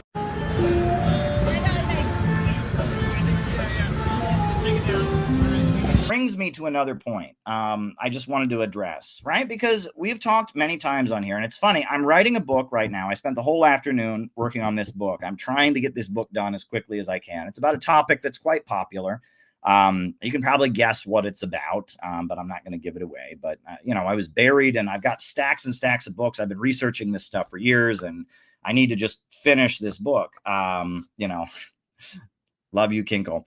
But I need to just finish this book. And so I was kind of buried in my laptop all afternoon trying to finish this book. I've still got like 2.5 or 1.5 more chapters to write. I still need to go over them. But this book is coming along because I've done the research over the years, and it's a topic I know a lot about that's very relevant to current conversations. Let me just put it that way. But one thing that comes up is dialectical materialism, right? And I have said on here for years. I mean, there's a video since before BreadTube, before everything, where I explained what dialectical materialism is. And I gave basically an answer about why at that time I didn't believe in it. And I still don't. But my views on that have evolved. They've become a bit more sophisticated. But basically, I'll just quickly run them down. We want to talk about dialectical materialism and why I don't accept dialectical materialism. What is dialectical materialism? Dialectical materialism is the philosophical foundation of Marxism. Right? Karl Marx was a philosopher before he was a political activist, before he was an economist. It was all on the foundation of philosophy. Karl Marx was a left Hegelian, a follower of Hegel, the German philosopher. And Marx developed his own perspective, which was called dialectical materialism. And the first part of it is materialism, right? That there's a debate about, does the mind create reality, or is the mind simply a reflection of reality? Which came first, thoughts or matter, right? That's the argument, right? The idealists say that thought came first and matter emerged from thought. The most classical form of idealism is religion, the idea that God had a thought, said, let there be light, and the universe came into existence at the will of God, right? It started in the mind of God, in the mind of a deity, and the material world came into existence as a result of God's thought. Also, idealism is also mind over matter. Thinking makes it so, right? The idea that if I think hard enough and I psych myself up, if I really believe in what I'm doing, I can achieve what I want to achieve, right? Mind over matter. That's idealism. Whereas materialism says material came first, and thoughts, feelings, and what we might consider to be the spiritual realm, the emotional realm, these things are merely a reflection of a material world. Thought is inseparable from matter that thinks, right? That's what Frederick Engels said when explaining the materialist philosophy. He said, thought is inseparable from matter that thinks. The only reason I think is because there's this piece of matter, this material thing in my head called a brain, and a brain thinks. That's the materialism, right? Materialism says matter comes first. Thoughts simply reflect matter. Dialectics is the idea that the matter that does exist is constantly in conflict, confrontation, clashing, and that things advance and the world moves ahead through those confrontations, right? And that is the dialectical materialist school of philosophy that then gives birth to the historical materialist analysis of human history that lays the foundation for Karl Marx and his theories. And I don't accept that. It's funny, I accept a lot of what Marx said afterwards. I accept a lot of what historical materialism says very clearly. But the dialectical materialist worldview, I don't accept. The main reason is that I believe in God, right? And God doesn't fit into materialism, right? I mean, in materialism, God is just something a brain made up. Well, no, actually, I would say that God he comes before any material existence. So I'm an idealist in that sense, but further than that, right? I mean, beyond simply the idealism of believing in a higher power and believing in a spiritual realm, believing that my thoughts and attitudes can have an impact, beyond that, the dialectical worldview, I also have issues with. Because, right, and this is the thing, right? So, people say, well, Caleb, Marx, I said, look, if you believe change comes through conflict, that's going to lead to a huge amount of bitterness. That's going to lead to a huge amount of anger, a huge amount of rage, a huge amount of resentment. And I've looked at the communist movement that I've spent my entire adult life in, and I've seen that. I've seen that rage, that hate, that resentment, that that soullessness that kind of comes through it because they interpret the world this way, right? That it leads to people to this kind of dark, resentful, bitter place. And I've seen that bitter place quite a bit. And I've had dialogue with people about this. And people say, well, Caleb, you're misinterpreting it, right? You're misinterpreting it. Marx wasn't advocating conflict. He was just saying it just happens, right? That's the nature of reality. Well, I would disagree. And that in and of itself is still the problem. If you are a hammer, the whole world looks like a nail. If you go through life looking for something and interpreting the world in a certain way, you're going to find what you go looking for. Conflict is everywhere. No question about it. Governments are conflicting with each other. Governments are conflicting with their people. Different factions are fighting. There's class struggle. There's, fights within families. There's fights within neighborhoods. There's racial tension. There's tension between the genders. There's, conflict. Every person in your life at some point has come into conflict with you. There is absolutely conflict everywhere in the world. And you're right that it's not a matter of me advocating it. It's going to be there whether I advocate it or not. However, I would maintain that that is not the only nature of reality, that reality has other aspects. Conflict is a big part of reality. However, it's not the only side. And if that's the only side that we acknowledge, if we define reality as being conflict, and we expect and look for confrontation, we're going to see bitterness. And that there are many examples of realities and relationships that we can point to in the universe that could be interpreted as conflict and could also be interpreted differently. And that they have aspects of conflict in them, but they also have other conflicts. The classic example, I've given two examples when I've made this point before, and the first of which is the solar system, right? We at this point, the moons go around the planets and the planets go around the sun, right? The solar system. Why? Now, dialectical materialists generally point to the solar system as proof of their worldview. They say the gravity of the sun is pulling on the planets and they're pulling around, and the gravity of the earth is pulling on the moon and they're going around there, and it's a pull, and the gravity of the earth and the gravity of the moon and the gravity of the sun, and they're all conflicting. Okay, they're not wrong, but in their conflict or contradiction, what comes out of that is an order that is very predictable. Right? I mean, there's a reason that, that we have a year, right? That's one lap around the sun. And with mathematics, we can predict, and there's a reason that we know the cycles of the moon. And that in what you might be able to interpret as conflict, and there is definitely a conflicting aspect to it, there's a very predictable order that has emerged. So is the solar system an example of conflict? Partially, but it's also an example of unity. right? The solar system, if you think about it, is a great example of order, perfect order, the laws of physics in a very predictable way, so predictable that we can make a calendar out of it. And I can't look at the solar system and say, oh, that's conflict. That's just a big confrontation. I can't see it that way.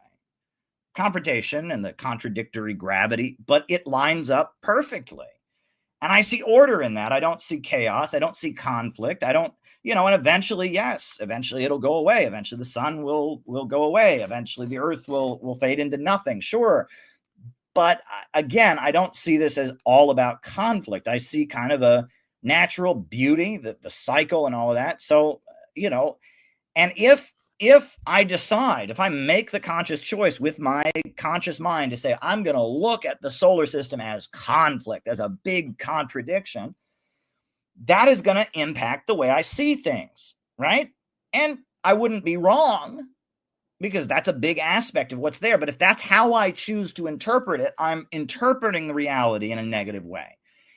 And the second example that I frequently give when making this analogy, R-rated, is the sex act, right? Sex. Dialectical materialists generally point to the sex act and say, great example of contradiction. Parts are clashing against other parts in order to create stimulation, etc. Yeah, but generally, the way the sex act takes place, the people aren't at odds with each other. It's not a conflict. In fact, they're doing it as an act of affection and care. And if that's not the case, that's a really horrendous thing called rape. And, the sex act is generally the way our bodies react to it, the way our minds react to it. It doesn't create conflict between people. It generally leads to more unity. So, if you look at the sex, but if you choose to look at the sex act and say, well, what I see is a conflict, you're not wrong. Parts are conflicting with other parts. There's tension there.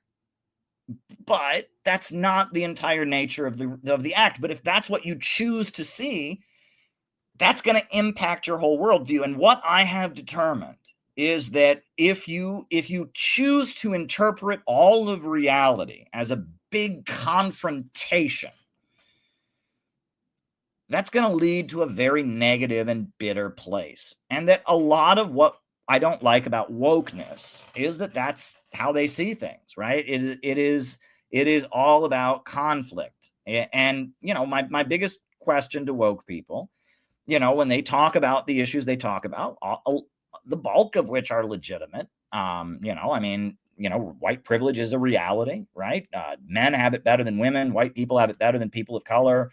Obviously rich people have it better than poor people. But my question when woke people talk to me is, what do we do to make it better? Right?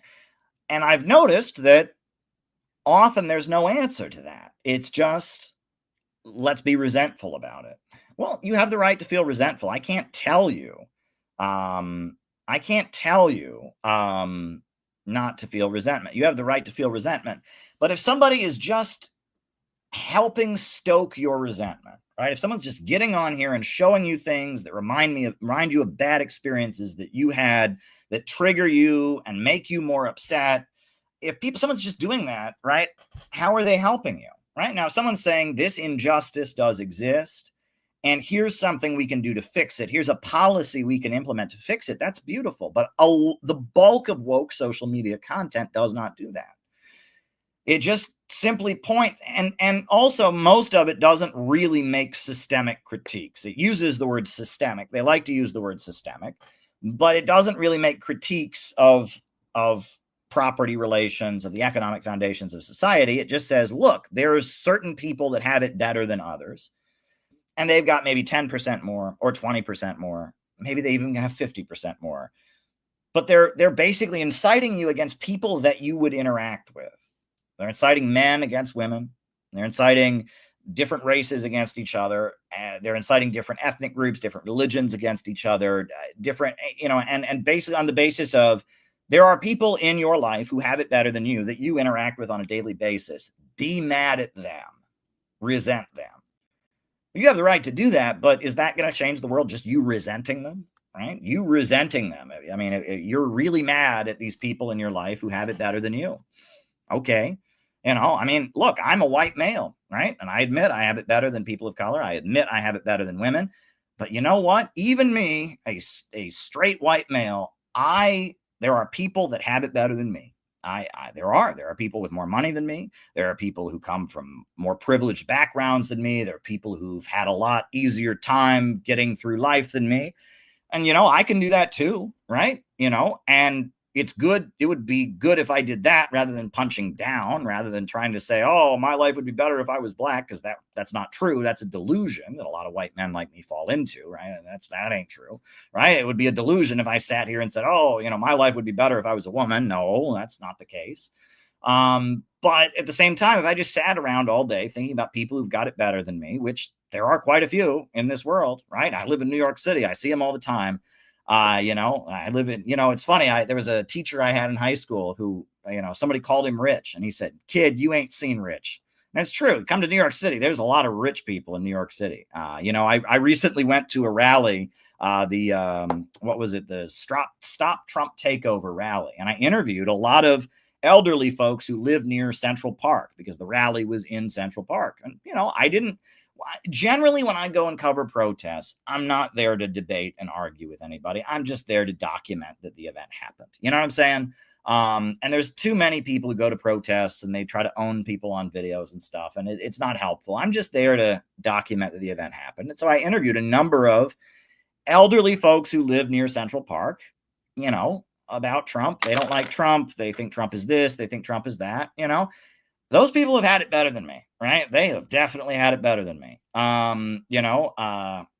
And, I mean, I could sit around hating them all day, but does that change anything? Me hating them, right? And that there is, again, this is the thing I get back to about preaching without teaching, right? If you're just appealing to emotions and feelings that people already have and stoking them up, you're not helping them understand the world. You're not offering any solutions. You're just stoking resentment. You're really not part of the solution, and they say if you ain't part of the solution, you're part of the problem. And that a lot of social media content, that is all it does. It just stokes resentment. And that's the right and the left, right? I like to pick on the left because that's my background and I've evolved over the years, but the right too. Look, Laura Loomer, Laura Loomer is somebody who grinds my gears. I look at Laura Loomer, and she stokes resentment against Muslims 24 hours a day, right? Are there things that go on in Muslim countries that aren't great? Sure, just like there are things in non-Muslim countries that aren't great. But what she does is she has a layer of people that are pro-Israel, that are pro-Trump, and she just stokes their hatred and resentment toward Muslims all day long. She's not teaching them anything. If she gives them any fact, it's just something designed to fire them up. It's not helping them understand reality. And she just stokes resentment against Muslims all day long. Is she helping the world in any way? No, she's not. And there's a lot of social media content, but that's what gets rewarded because, if you see something, if someone teaches you something you didn't know, it's nerve-wracking to retweet it, because what if it's not true? And you just heard it for the first time. You don't know. I mean, is this really the way it is? I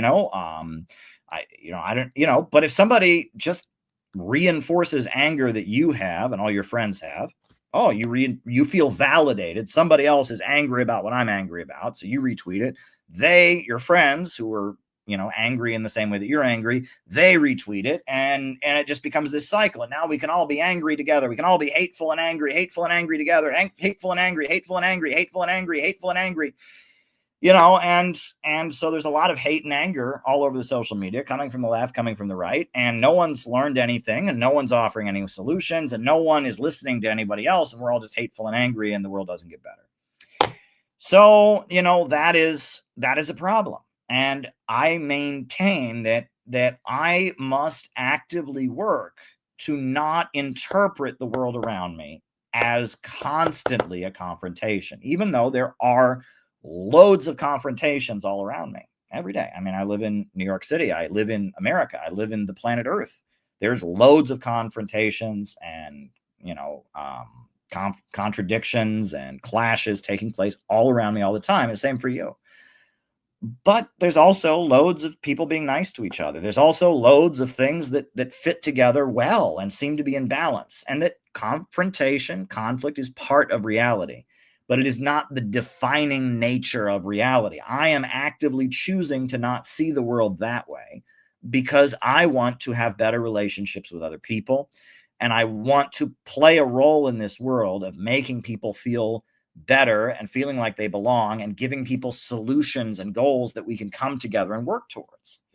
And so, you know, I just will not accept the dialectical worldview, not simply on the basis of believing in God, the materialism part, but also the dialectical part, right?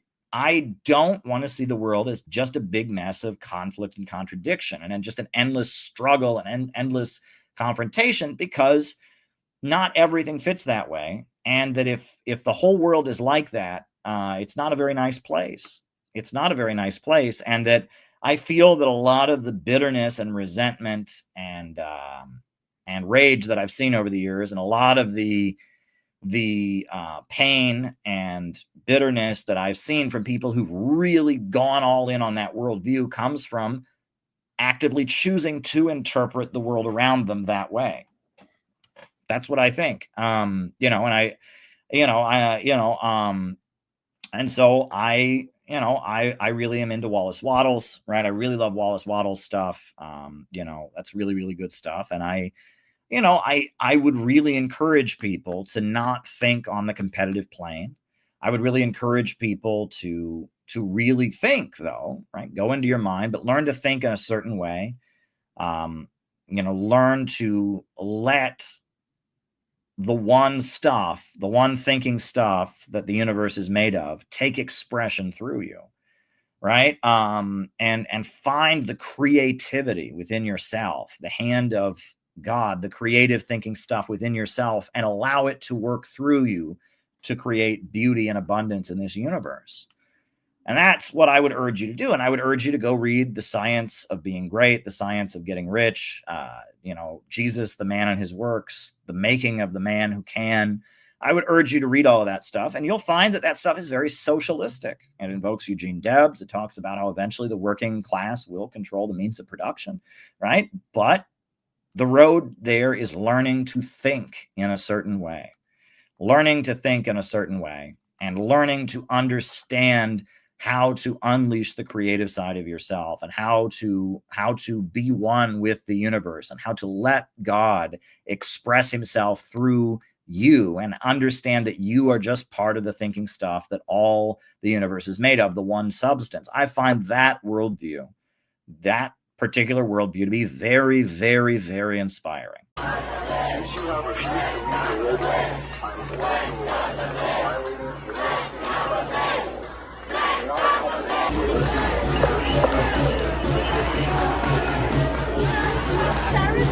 I really need you to go there and see for yourself. You have no job. You guys have no jobs. You're getting paid to do this. And you're occupying the streets. So we're here at New York City's Columbus Circle. A crowd is gathering. The call is for Jewish Voices for Peace, Jews for Economic Justice, others gathering to protest U.S. policy supporting Israel and its crimes against the Palestinian people. Fascism defeated must never be repeated.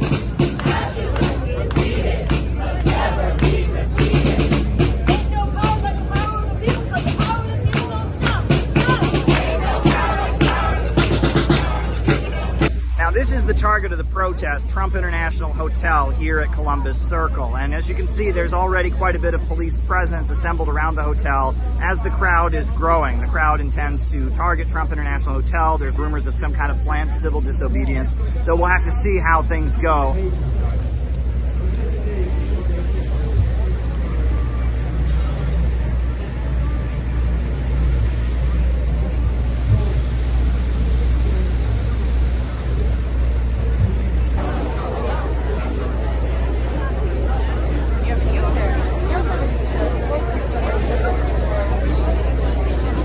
It's a genocide that's unfolding unfolding in real time that we've been watching unfold over the last 21 months, and it's imperative that we end it as soon as possible. I'm seeing images that are identical to Auschwitz on television, and I know that this genocide is occurring. It can't lie to me anymore.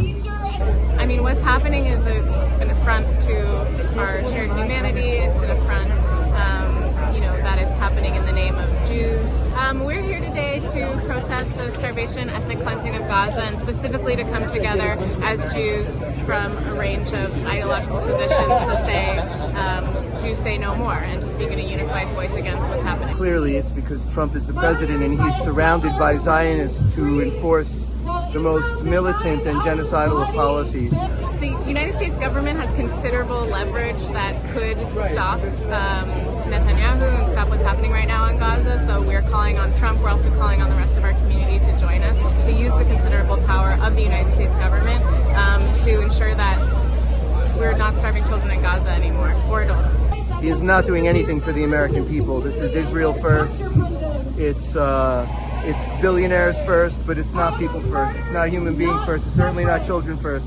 Turn off the TV, turn off the mainstream news, go on YouTube, go on TikTok, go find out, go to the sources, look up Ilan Pappé, Norman Finkelstein, Judge Napolitano, and you will start to unravel this. You've been deceived, you've been lied to your whole life. I know it sounds kind of crazy, but it's really true. And Israelis more than anyone have actually been deceived.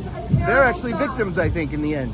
They were raised to be racist, genocidal maniacs, and this was their opportunity to grab more land. That's what this is about. It's about greater Israel. And if you look at the founders of Israel, from Ben Gurion and the original terrorists who actually were terrorists who attacked British ambassadors and blew up hotels, then you'll see that this entire government of Israel is based on terroristic tactics, and yet they call other people terrorists. They are a state, a terror state, and we need to do everything we possibly can to stop them. Boycott, stop letting any money go to there, stop sending weapons, send the U.S. Marines in, and force those Israelis into Gaza to clean it up. That's what I say. So we're going to see what happens. There's an army of police here. This is certainly a high security site. We're in Columbus Circle. The protesters are now going to start moving toward the Trump International Hotel. We're here at Columbus Circle at the protest. We're going to see what happens next.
The protesters have now approached Trump's International Hotel. They're singing a traditional Jewish song as a statement of protest against the ongoing death in Gaza. There's quite a moment here. There's a line of police in front of Trump's hotel. There's a large crowd. They continue to sing the traditional Hebrew song in protest.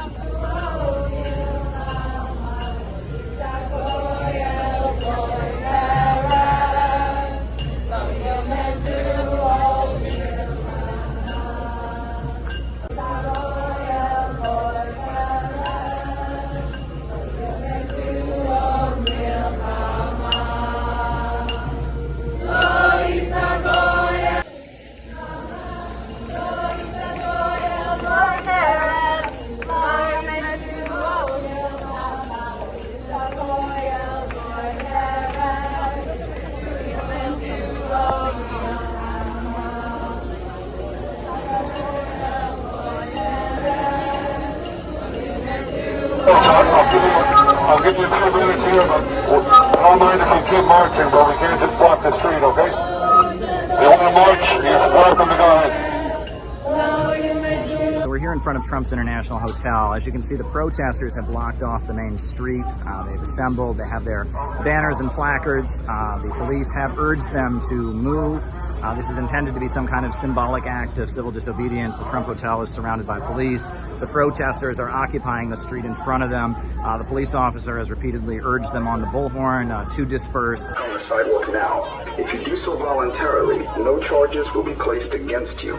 If you remain in the roadway and refuse to use the available sidewalk, you will be subject to arrest. This is the New York City Police Department. You are unlawfully walking in the roadway. I am ordering you to go back on the sidewalk now. If it's a transport vehicle or resist arrest, you may be charged with additional crime. Since you have refused to leave the roadway, I am ordering your arrest for violating New York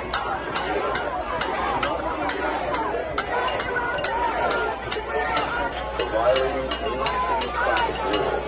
If you do not accompany the arresting officer voluntarily to the prisoner transport traffic rules. If you do not accompany the arresting officer voluntarily to the prisoner transport vehicle or resist arrest, you may be charged with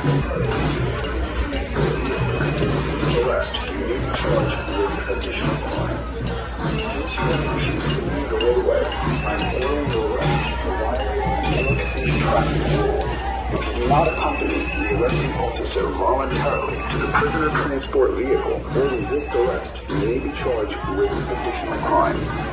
Since you have refused to leave the roadway, I am ordering your arrest for violating New York City traffic rules.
I think it was Xi Jinping, the president of China, or maybe it was a different Chinese diplomat, said that the world is big enough for everyone to do well. Said something like that. I'm paraphrasing it. Listening to a song the other day, and by a guy called K. Reno, and one of the lines he said, Lord, save us from excuse making and false blaming, and restrain the anger-filled thoughts that we're entertaining. Block all the dangerous engagements that render us brainless. Refrain us from selling our souls just to be famous. And I think that we have to cultivate the positivity because, you know, as the cliche goes, another world is possible, and that's pretty much all I wanted to say on that. Yeah. Well, great. Thank you so much, Gavin. And your talk that you gave yesterday was amazing. It was beautiful and very deeply meaningful. And the fact that we as a group workshopped, you know, both you and Noah's talk, that had a huge impact on the success of the event. You know, both your talks were phenomenal because we workshopped them. And I think in the future, we need to do that for all the talks. We need to workshop and learn to workshop and teach each other. And it was also really great how David Fox, who's a Toastmaster extraordinaire, was able to step in, and he knew how to do a public speaking workshop. So that was really awesome as well. And as far as what you said about positivity, look, there is no limit to growth. There is no limit to human creativity and growth. You know, there's a limit to how many trees there are, that's true. And if we were all still heating our homes with firewood, we would have deforested the planet many times over. But we reinvented our relationship with nature. We started burning coal and fossil fuels and having electrical heat, and because of that, we have grown and we've continued to grow. There is no limit to growth. And the scarcity mindset, this idea that there's only so much, and so if somebody else has, I better take, it's what I could have. We should have the attitude that there's an unlimited supply in the universe. If we can be creative, if we can reinvent, if we can innovate, there's an unlimited supply, there's enough for everybody. And that so much of the evil in the world flows from the mindset that there's only so much, and in order to get what I have to take it from somebody else. And that's why we need to get rid of this phrase redistribution of wealth, right? Now, we're not opposed to taxing to provide social services, but socialism is not the redistribution of wealth. If all Stalin had done in the Soviet Union was redistribute what was already there, the Soviet Union would still be deeply poor, right? They changed property relations in order to enable economic growth. If all the Chinese Communist Party had ever done was redistribute wealth that was already there, China would still be a deeply poor country. We're for creating an economic system that enables human innovation and growth to expand greatly so that wealth and abundance can be there for all. And that ultimately, you can't have equality and poverty, right? The only way to create a society of equality is a society where there's enough for everybody. There's enough to go around. And as long as there's scarcity, some will have and some will have not. And the biggest ugly things and failures in the history of communism flowed from the mistake of trying to create equality and poverty. Pol Pot, what he did in democratic Kampuchea was a nightmare because he was trying to make everybody equal in poverty. And the Chinese Cultural Revolution was a nightmare because they were trying to make people equal in poverty. These countries were surrounded, they were attacked, and in that isolation, they fell into the trap of, okay, well, we're gonna stay poor, but we're gonna make everybody equal. And that does not work. You can't have equality and poverty. You can't. And that you can't create an egalitarian society with willpower, by just wishing it hard enough, by just punishing people enough to make it come into existence. You can't do that.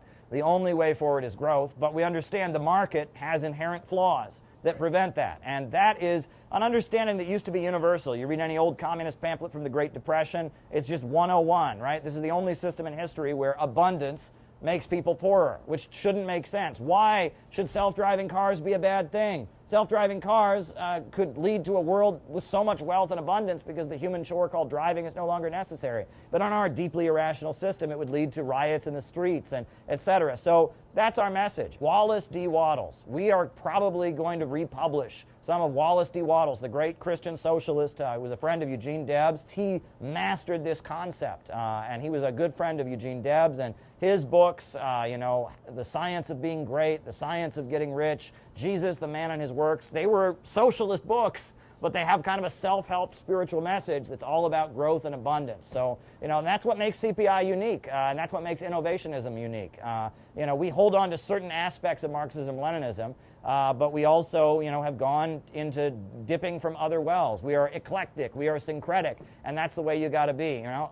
Anything that works, we'll use. Deng Xiaoping said that if a cat is black or white, it doesn't matter as long as it catches mice, and that's our attitude. If we can create the more peaceful world we need, if we can create more abundance, if we can lead to a society that's not marching toward World War III and a low-wage police state, we'll do it, and we don't care what ideas it is. It's not a matter of being right and not changing the world. It's about being right so we can change the world. That's my attitude. Yeah. And I want to really just salute that profound statement. And I do miss you. I can't wait to see you again. Uhuru. All right, next we have Caleb Maupin with CPI. Comrade Caleb, are you on? I'm here. All right, Uhuru. Uhuru. And has it really been 3 years? It just seems like just yesterday I was hearing about the horrendous raid that happened, and I was on the phone with people in Florida trying to figure out how we could make a point of standing in solidarity with the Uhuru movement as a result of the horrendous activities by the FBI. It was great to be able to stand with your organization in Chicago immediately after the raid, and then it was great to honor you all, just a couple weeks ago back in Chicago once again. It's been a long ride, and it's not over yet. We've got to overturn the unconstitutional FARA law. We've got to overturn these conspiracy laws that are completely unconstitutional. So I'm going to be very quick. but you know, my mother was a librarian, so I thought I would quickly honor Chairman O'Malley with three by referring to, I guess, three books. One of which is a classic, The Little Red Book. This is on page 15 of The Little Red Book, and I think it refers almost exactly to the Uhuru movement and their struggles. It says, this is Chairman Mao, I hold that it is bad, as far as we are concerned, if a person, a political party, an army, or a school is not attacked by the enemy. For in that case, it would definitely mean we have sunk to the level of the enemy. It is good if we are attacked by the enemy, since it proves that we have drawn a clear line of demarcation between the enemy and ourselves. It is still better if the enemy attacks us wildly and paints us as utterly black and without a single virtue. It demonstrates that we have not only drawn a clear line of demarcation between the enemy and ourselves, but we have achieved a great deal in our work. Wow, that could be written in honor of Chairman O'Malley, because the reason that the Uhuru movement was attacked so viciously by the enemy was because it has achieved so much in its work.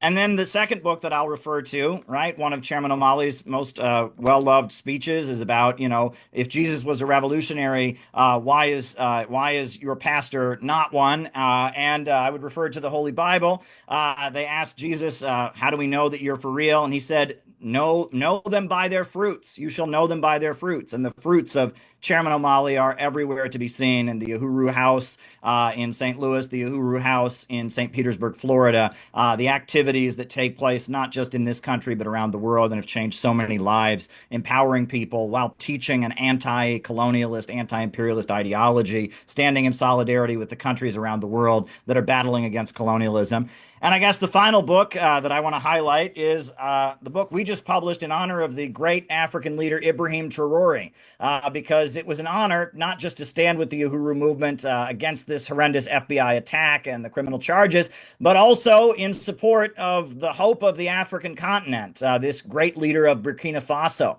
And we at Center for Political Innovation are very excited to do everything we can to honor the leader of Burkina Faso and his efforts to carry out economic rejuvenation and expansion in Burkina Faso. And it's a great honor to be able to work with the Uhuru movement around that and stand in solidarity with Burkina Faso and with Ibrahim Traore. So I look forward to our continued collaboration around anti-imperialism, standing up for free speech, standing up for our civil liberties, and opposing the FBI attacks. We salute the Uhuru movement and everything that they do. It has been really an honor to be able to be shoulder to shoulder with you in the struggle against the FBI, against the deep state, and against imperialism. Thank you for all that you have done and for protecting our freedom in federal court. Uhuru, thank you for such an excellent statement. Do we have Comrade John McCarthy on as well from CPI? Yes, hi. I'm here in St. Louis. And the Center for Political Innovation salutes Chairman Omali Yeshitela and the African People's Socialist Party for fighting back and for the amazing victories that you have won so far. But it is essential that we achieve absolute victory on this question. We must have the freedom to tell the truth about the world.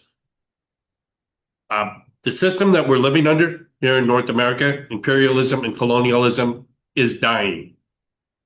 But the good news is there's a new system, a better system, a more human system that is being born in the global South and in the East. And the people have a right to hear about that. They have the need to know that they have a choice, and the world needs them to know that they have that choice. It is the job of the Center for Political Innovation to tell the people about that, about that truth, that they have an alternative to this system. And thanks to the bravery of the Uhuru Three, the discipline of the party, and the fighting skills of Chairman Omali Yeshitela, we have the ability to do that job. And we are grateful, and we are with you until Uhuru. Uhuru. Wow. Wow, wow, wow. Yes. Salute. Do we have Comrade Mark Anderson on? right, I see Mark him Anderson. here. Let me prompt him to unmute. Okay. After the rioting was done, U.S. media kind of forgot about those communities. Well, Uhuru, they went out there because they saw black and brown people like themselves that were out there protesting and rioting, and they stayed there. And they've been there since 2014, providing services in the community, giving these young people in the community something constructive to do, not just go out and break shit to raise awareness about the conditions they're in, but ways to actually feed people and serve the community. And they've been there in St. Louis since 2014 doing constructive work. They have really escalated these programs. They have a farmer's market. They provide classes and services to pregnant mothers, and in particular in St. Louis, Missouri, and in St. Petersburg, Florida. They're trying to undo the damage that the U.S. Department of Justice and the state police and the local police and all the forces have been doing in communities like Ferguson, Missouri. And at the same time that they've done this community work, the African People's Socialist Party has also taken a firm anti-imperialist stance. They support China. They support Russia. They support Cuba. They support Iran. And when the United States started piling weapons into Kiev, they defended Russia's right to intervene. This defensive war in Ukraine that Russia is actually waging against world colonial powers, not Ukraine as a single entity, but the U.S. and all colonial powers who have an interest in colonially dominating African people right here in this country and around the world and extracting resources from the majority of peoples on the planet. That system, this current system, is in severe crisis, and they cannot rule in the same old way.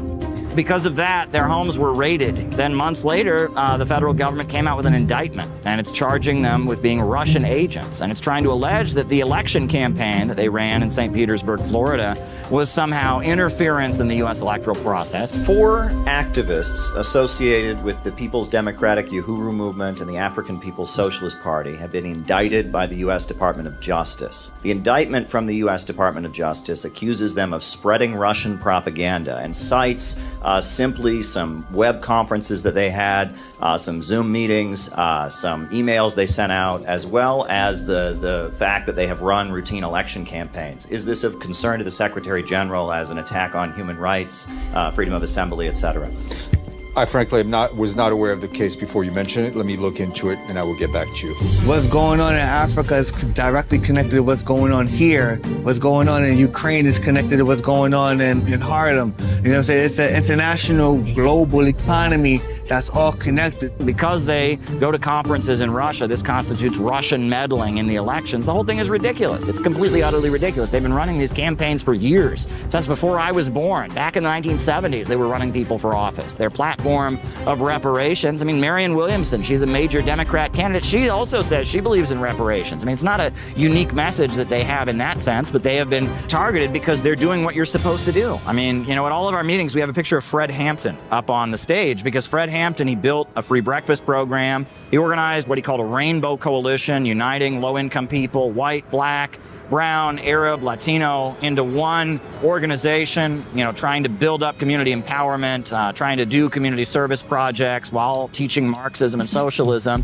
You know, we look at Fred Hampton as a great example of the American revolutionary tradition. And, you know, the African People's Socialist Party and the Uhuru movement, you know, they don't like that we wave the American flag. They don't like that we consider ourselves patriotic. They have their own kind of unique analysis. They talk about what they call the colonial mode of production. That's not traditional Marxist thinking. And we don't agree with them on a number of issues. But it doesn't matter. We support them. We all have to stand up and oppose the ideology of division and support an ideology of unity based upon our material interests, you know what I'm saying, to work together. People who can't understand that, people who can't get past, you know, this or that, like, we got to put aside our differences and say that if they come for them, they come for all of us. If they go after them, they got to deal with all of us. That needs to be the attitude among anti-imperialists. On behalf of the Center for Political Innovation, I would like to just give and express our deep admiration for the 3 defendants and what they put up with, what they struggled, how they endured. I also want to say that the Foreign Agents Registration Act, an absurd piece of legislation, was the basis of this prosecution. And that piece of legislation needs to be overturned. The Foreign Agents Registration Act is a threat to all Americans who advocate peace, It essentially criminalizes being friendly to other countries, and that piece of legislation needs to be overturned. That law is a threat on all Americans who advocate peace. We were honored as the Center for Political Innovation to raise this case at the United Nations, to raise this case at the World Youth Festival in Russia, and we will continue to raise this case. A full pardon needs to be granted to the Uhuru Three, because Donald Trump saw how that legislation could be weaponized against his own supporters as well. So Donald Trump needs to give a full pardon to the Uhuru Three when he takes office. Thank you very much. Yeah. 10 more jumping jacks and we're good. All right, 10 more jumping jacks.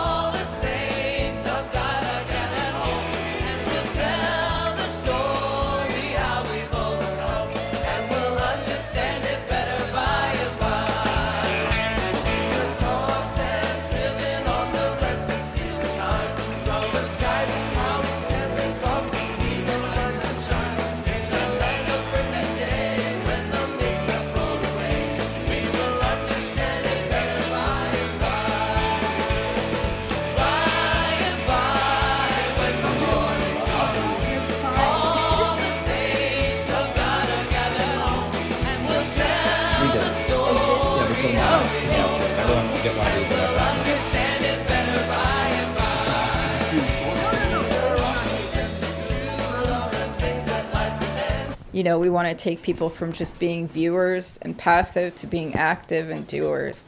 And that's really the thing. So right now we're working at developing that that mechanism, basically, because different people have different skills. And a lot of people don't know what their skills are yet. Or I say it again, in the land of the free, use your freedom of choice, your freedom of choice. In nature, Rome, there was a poem about a dog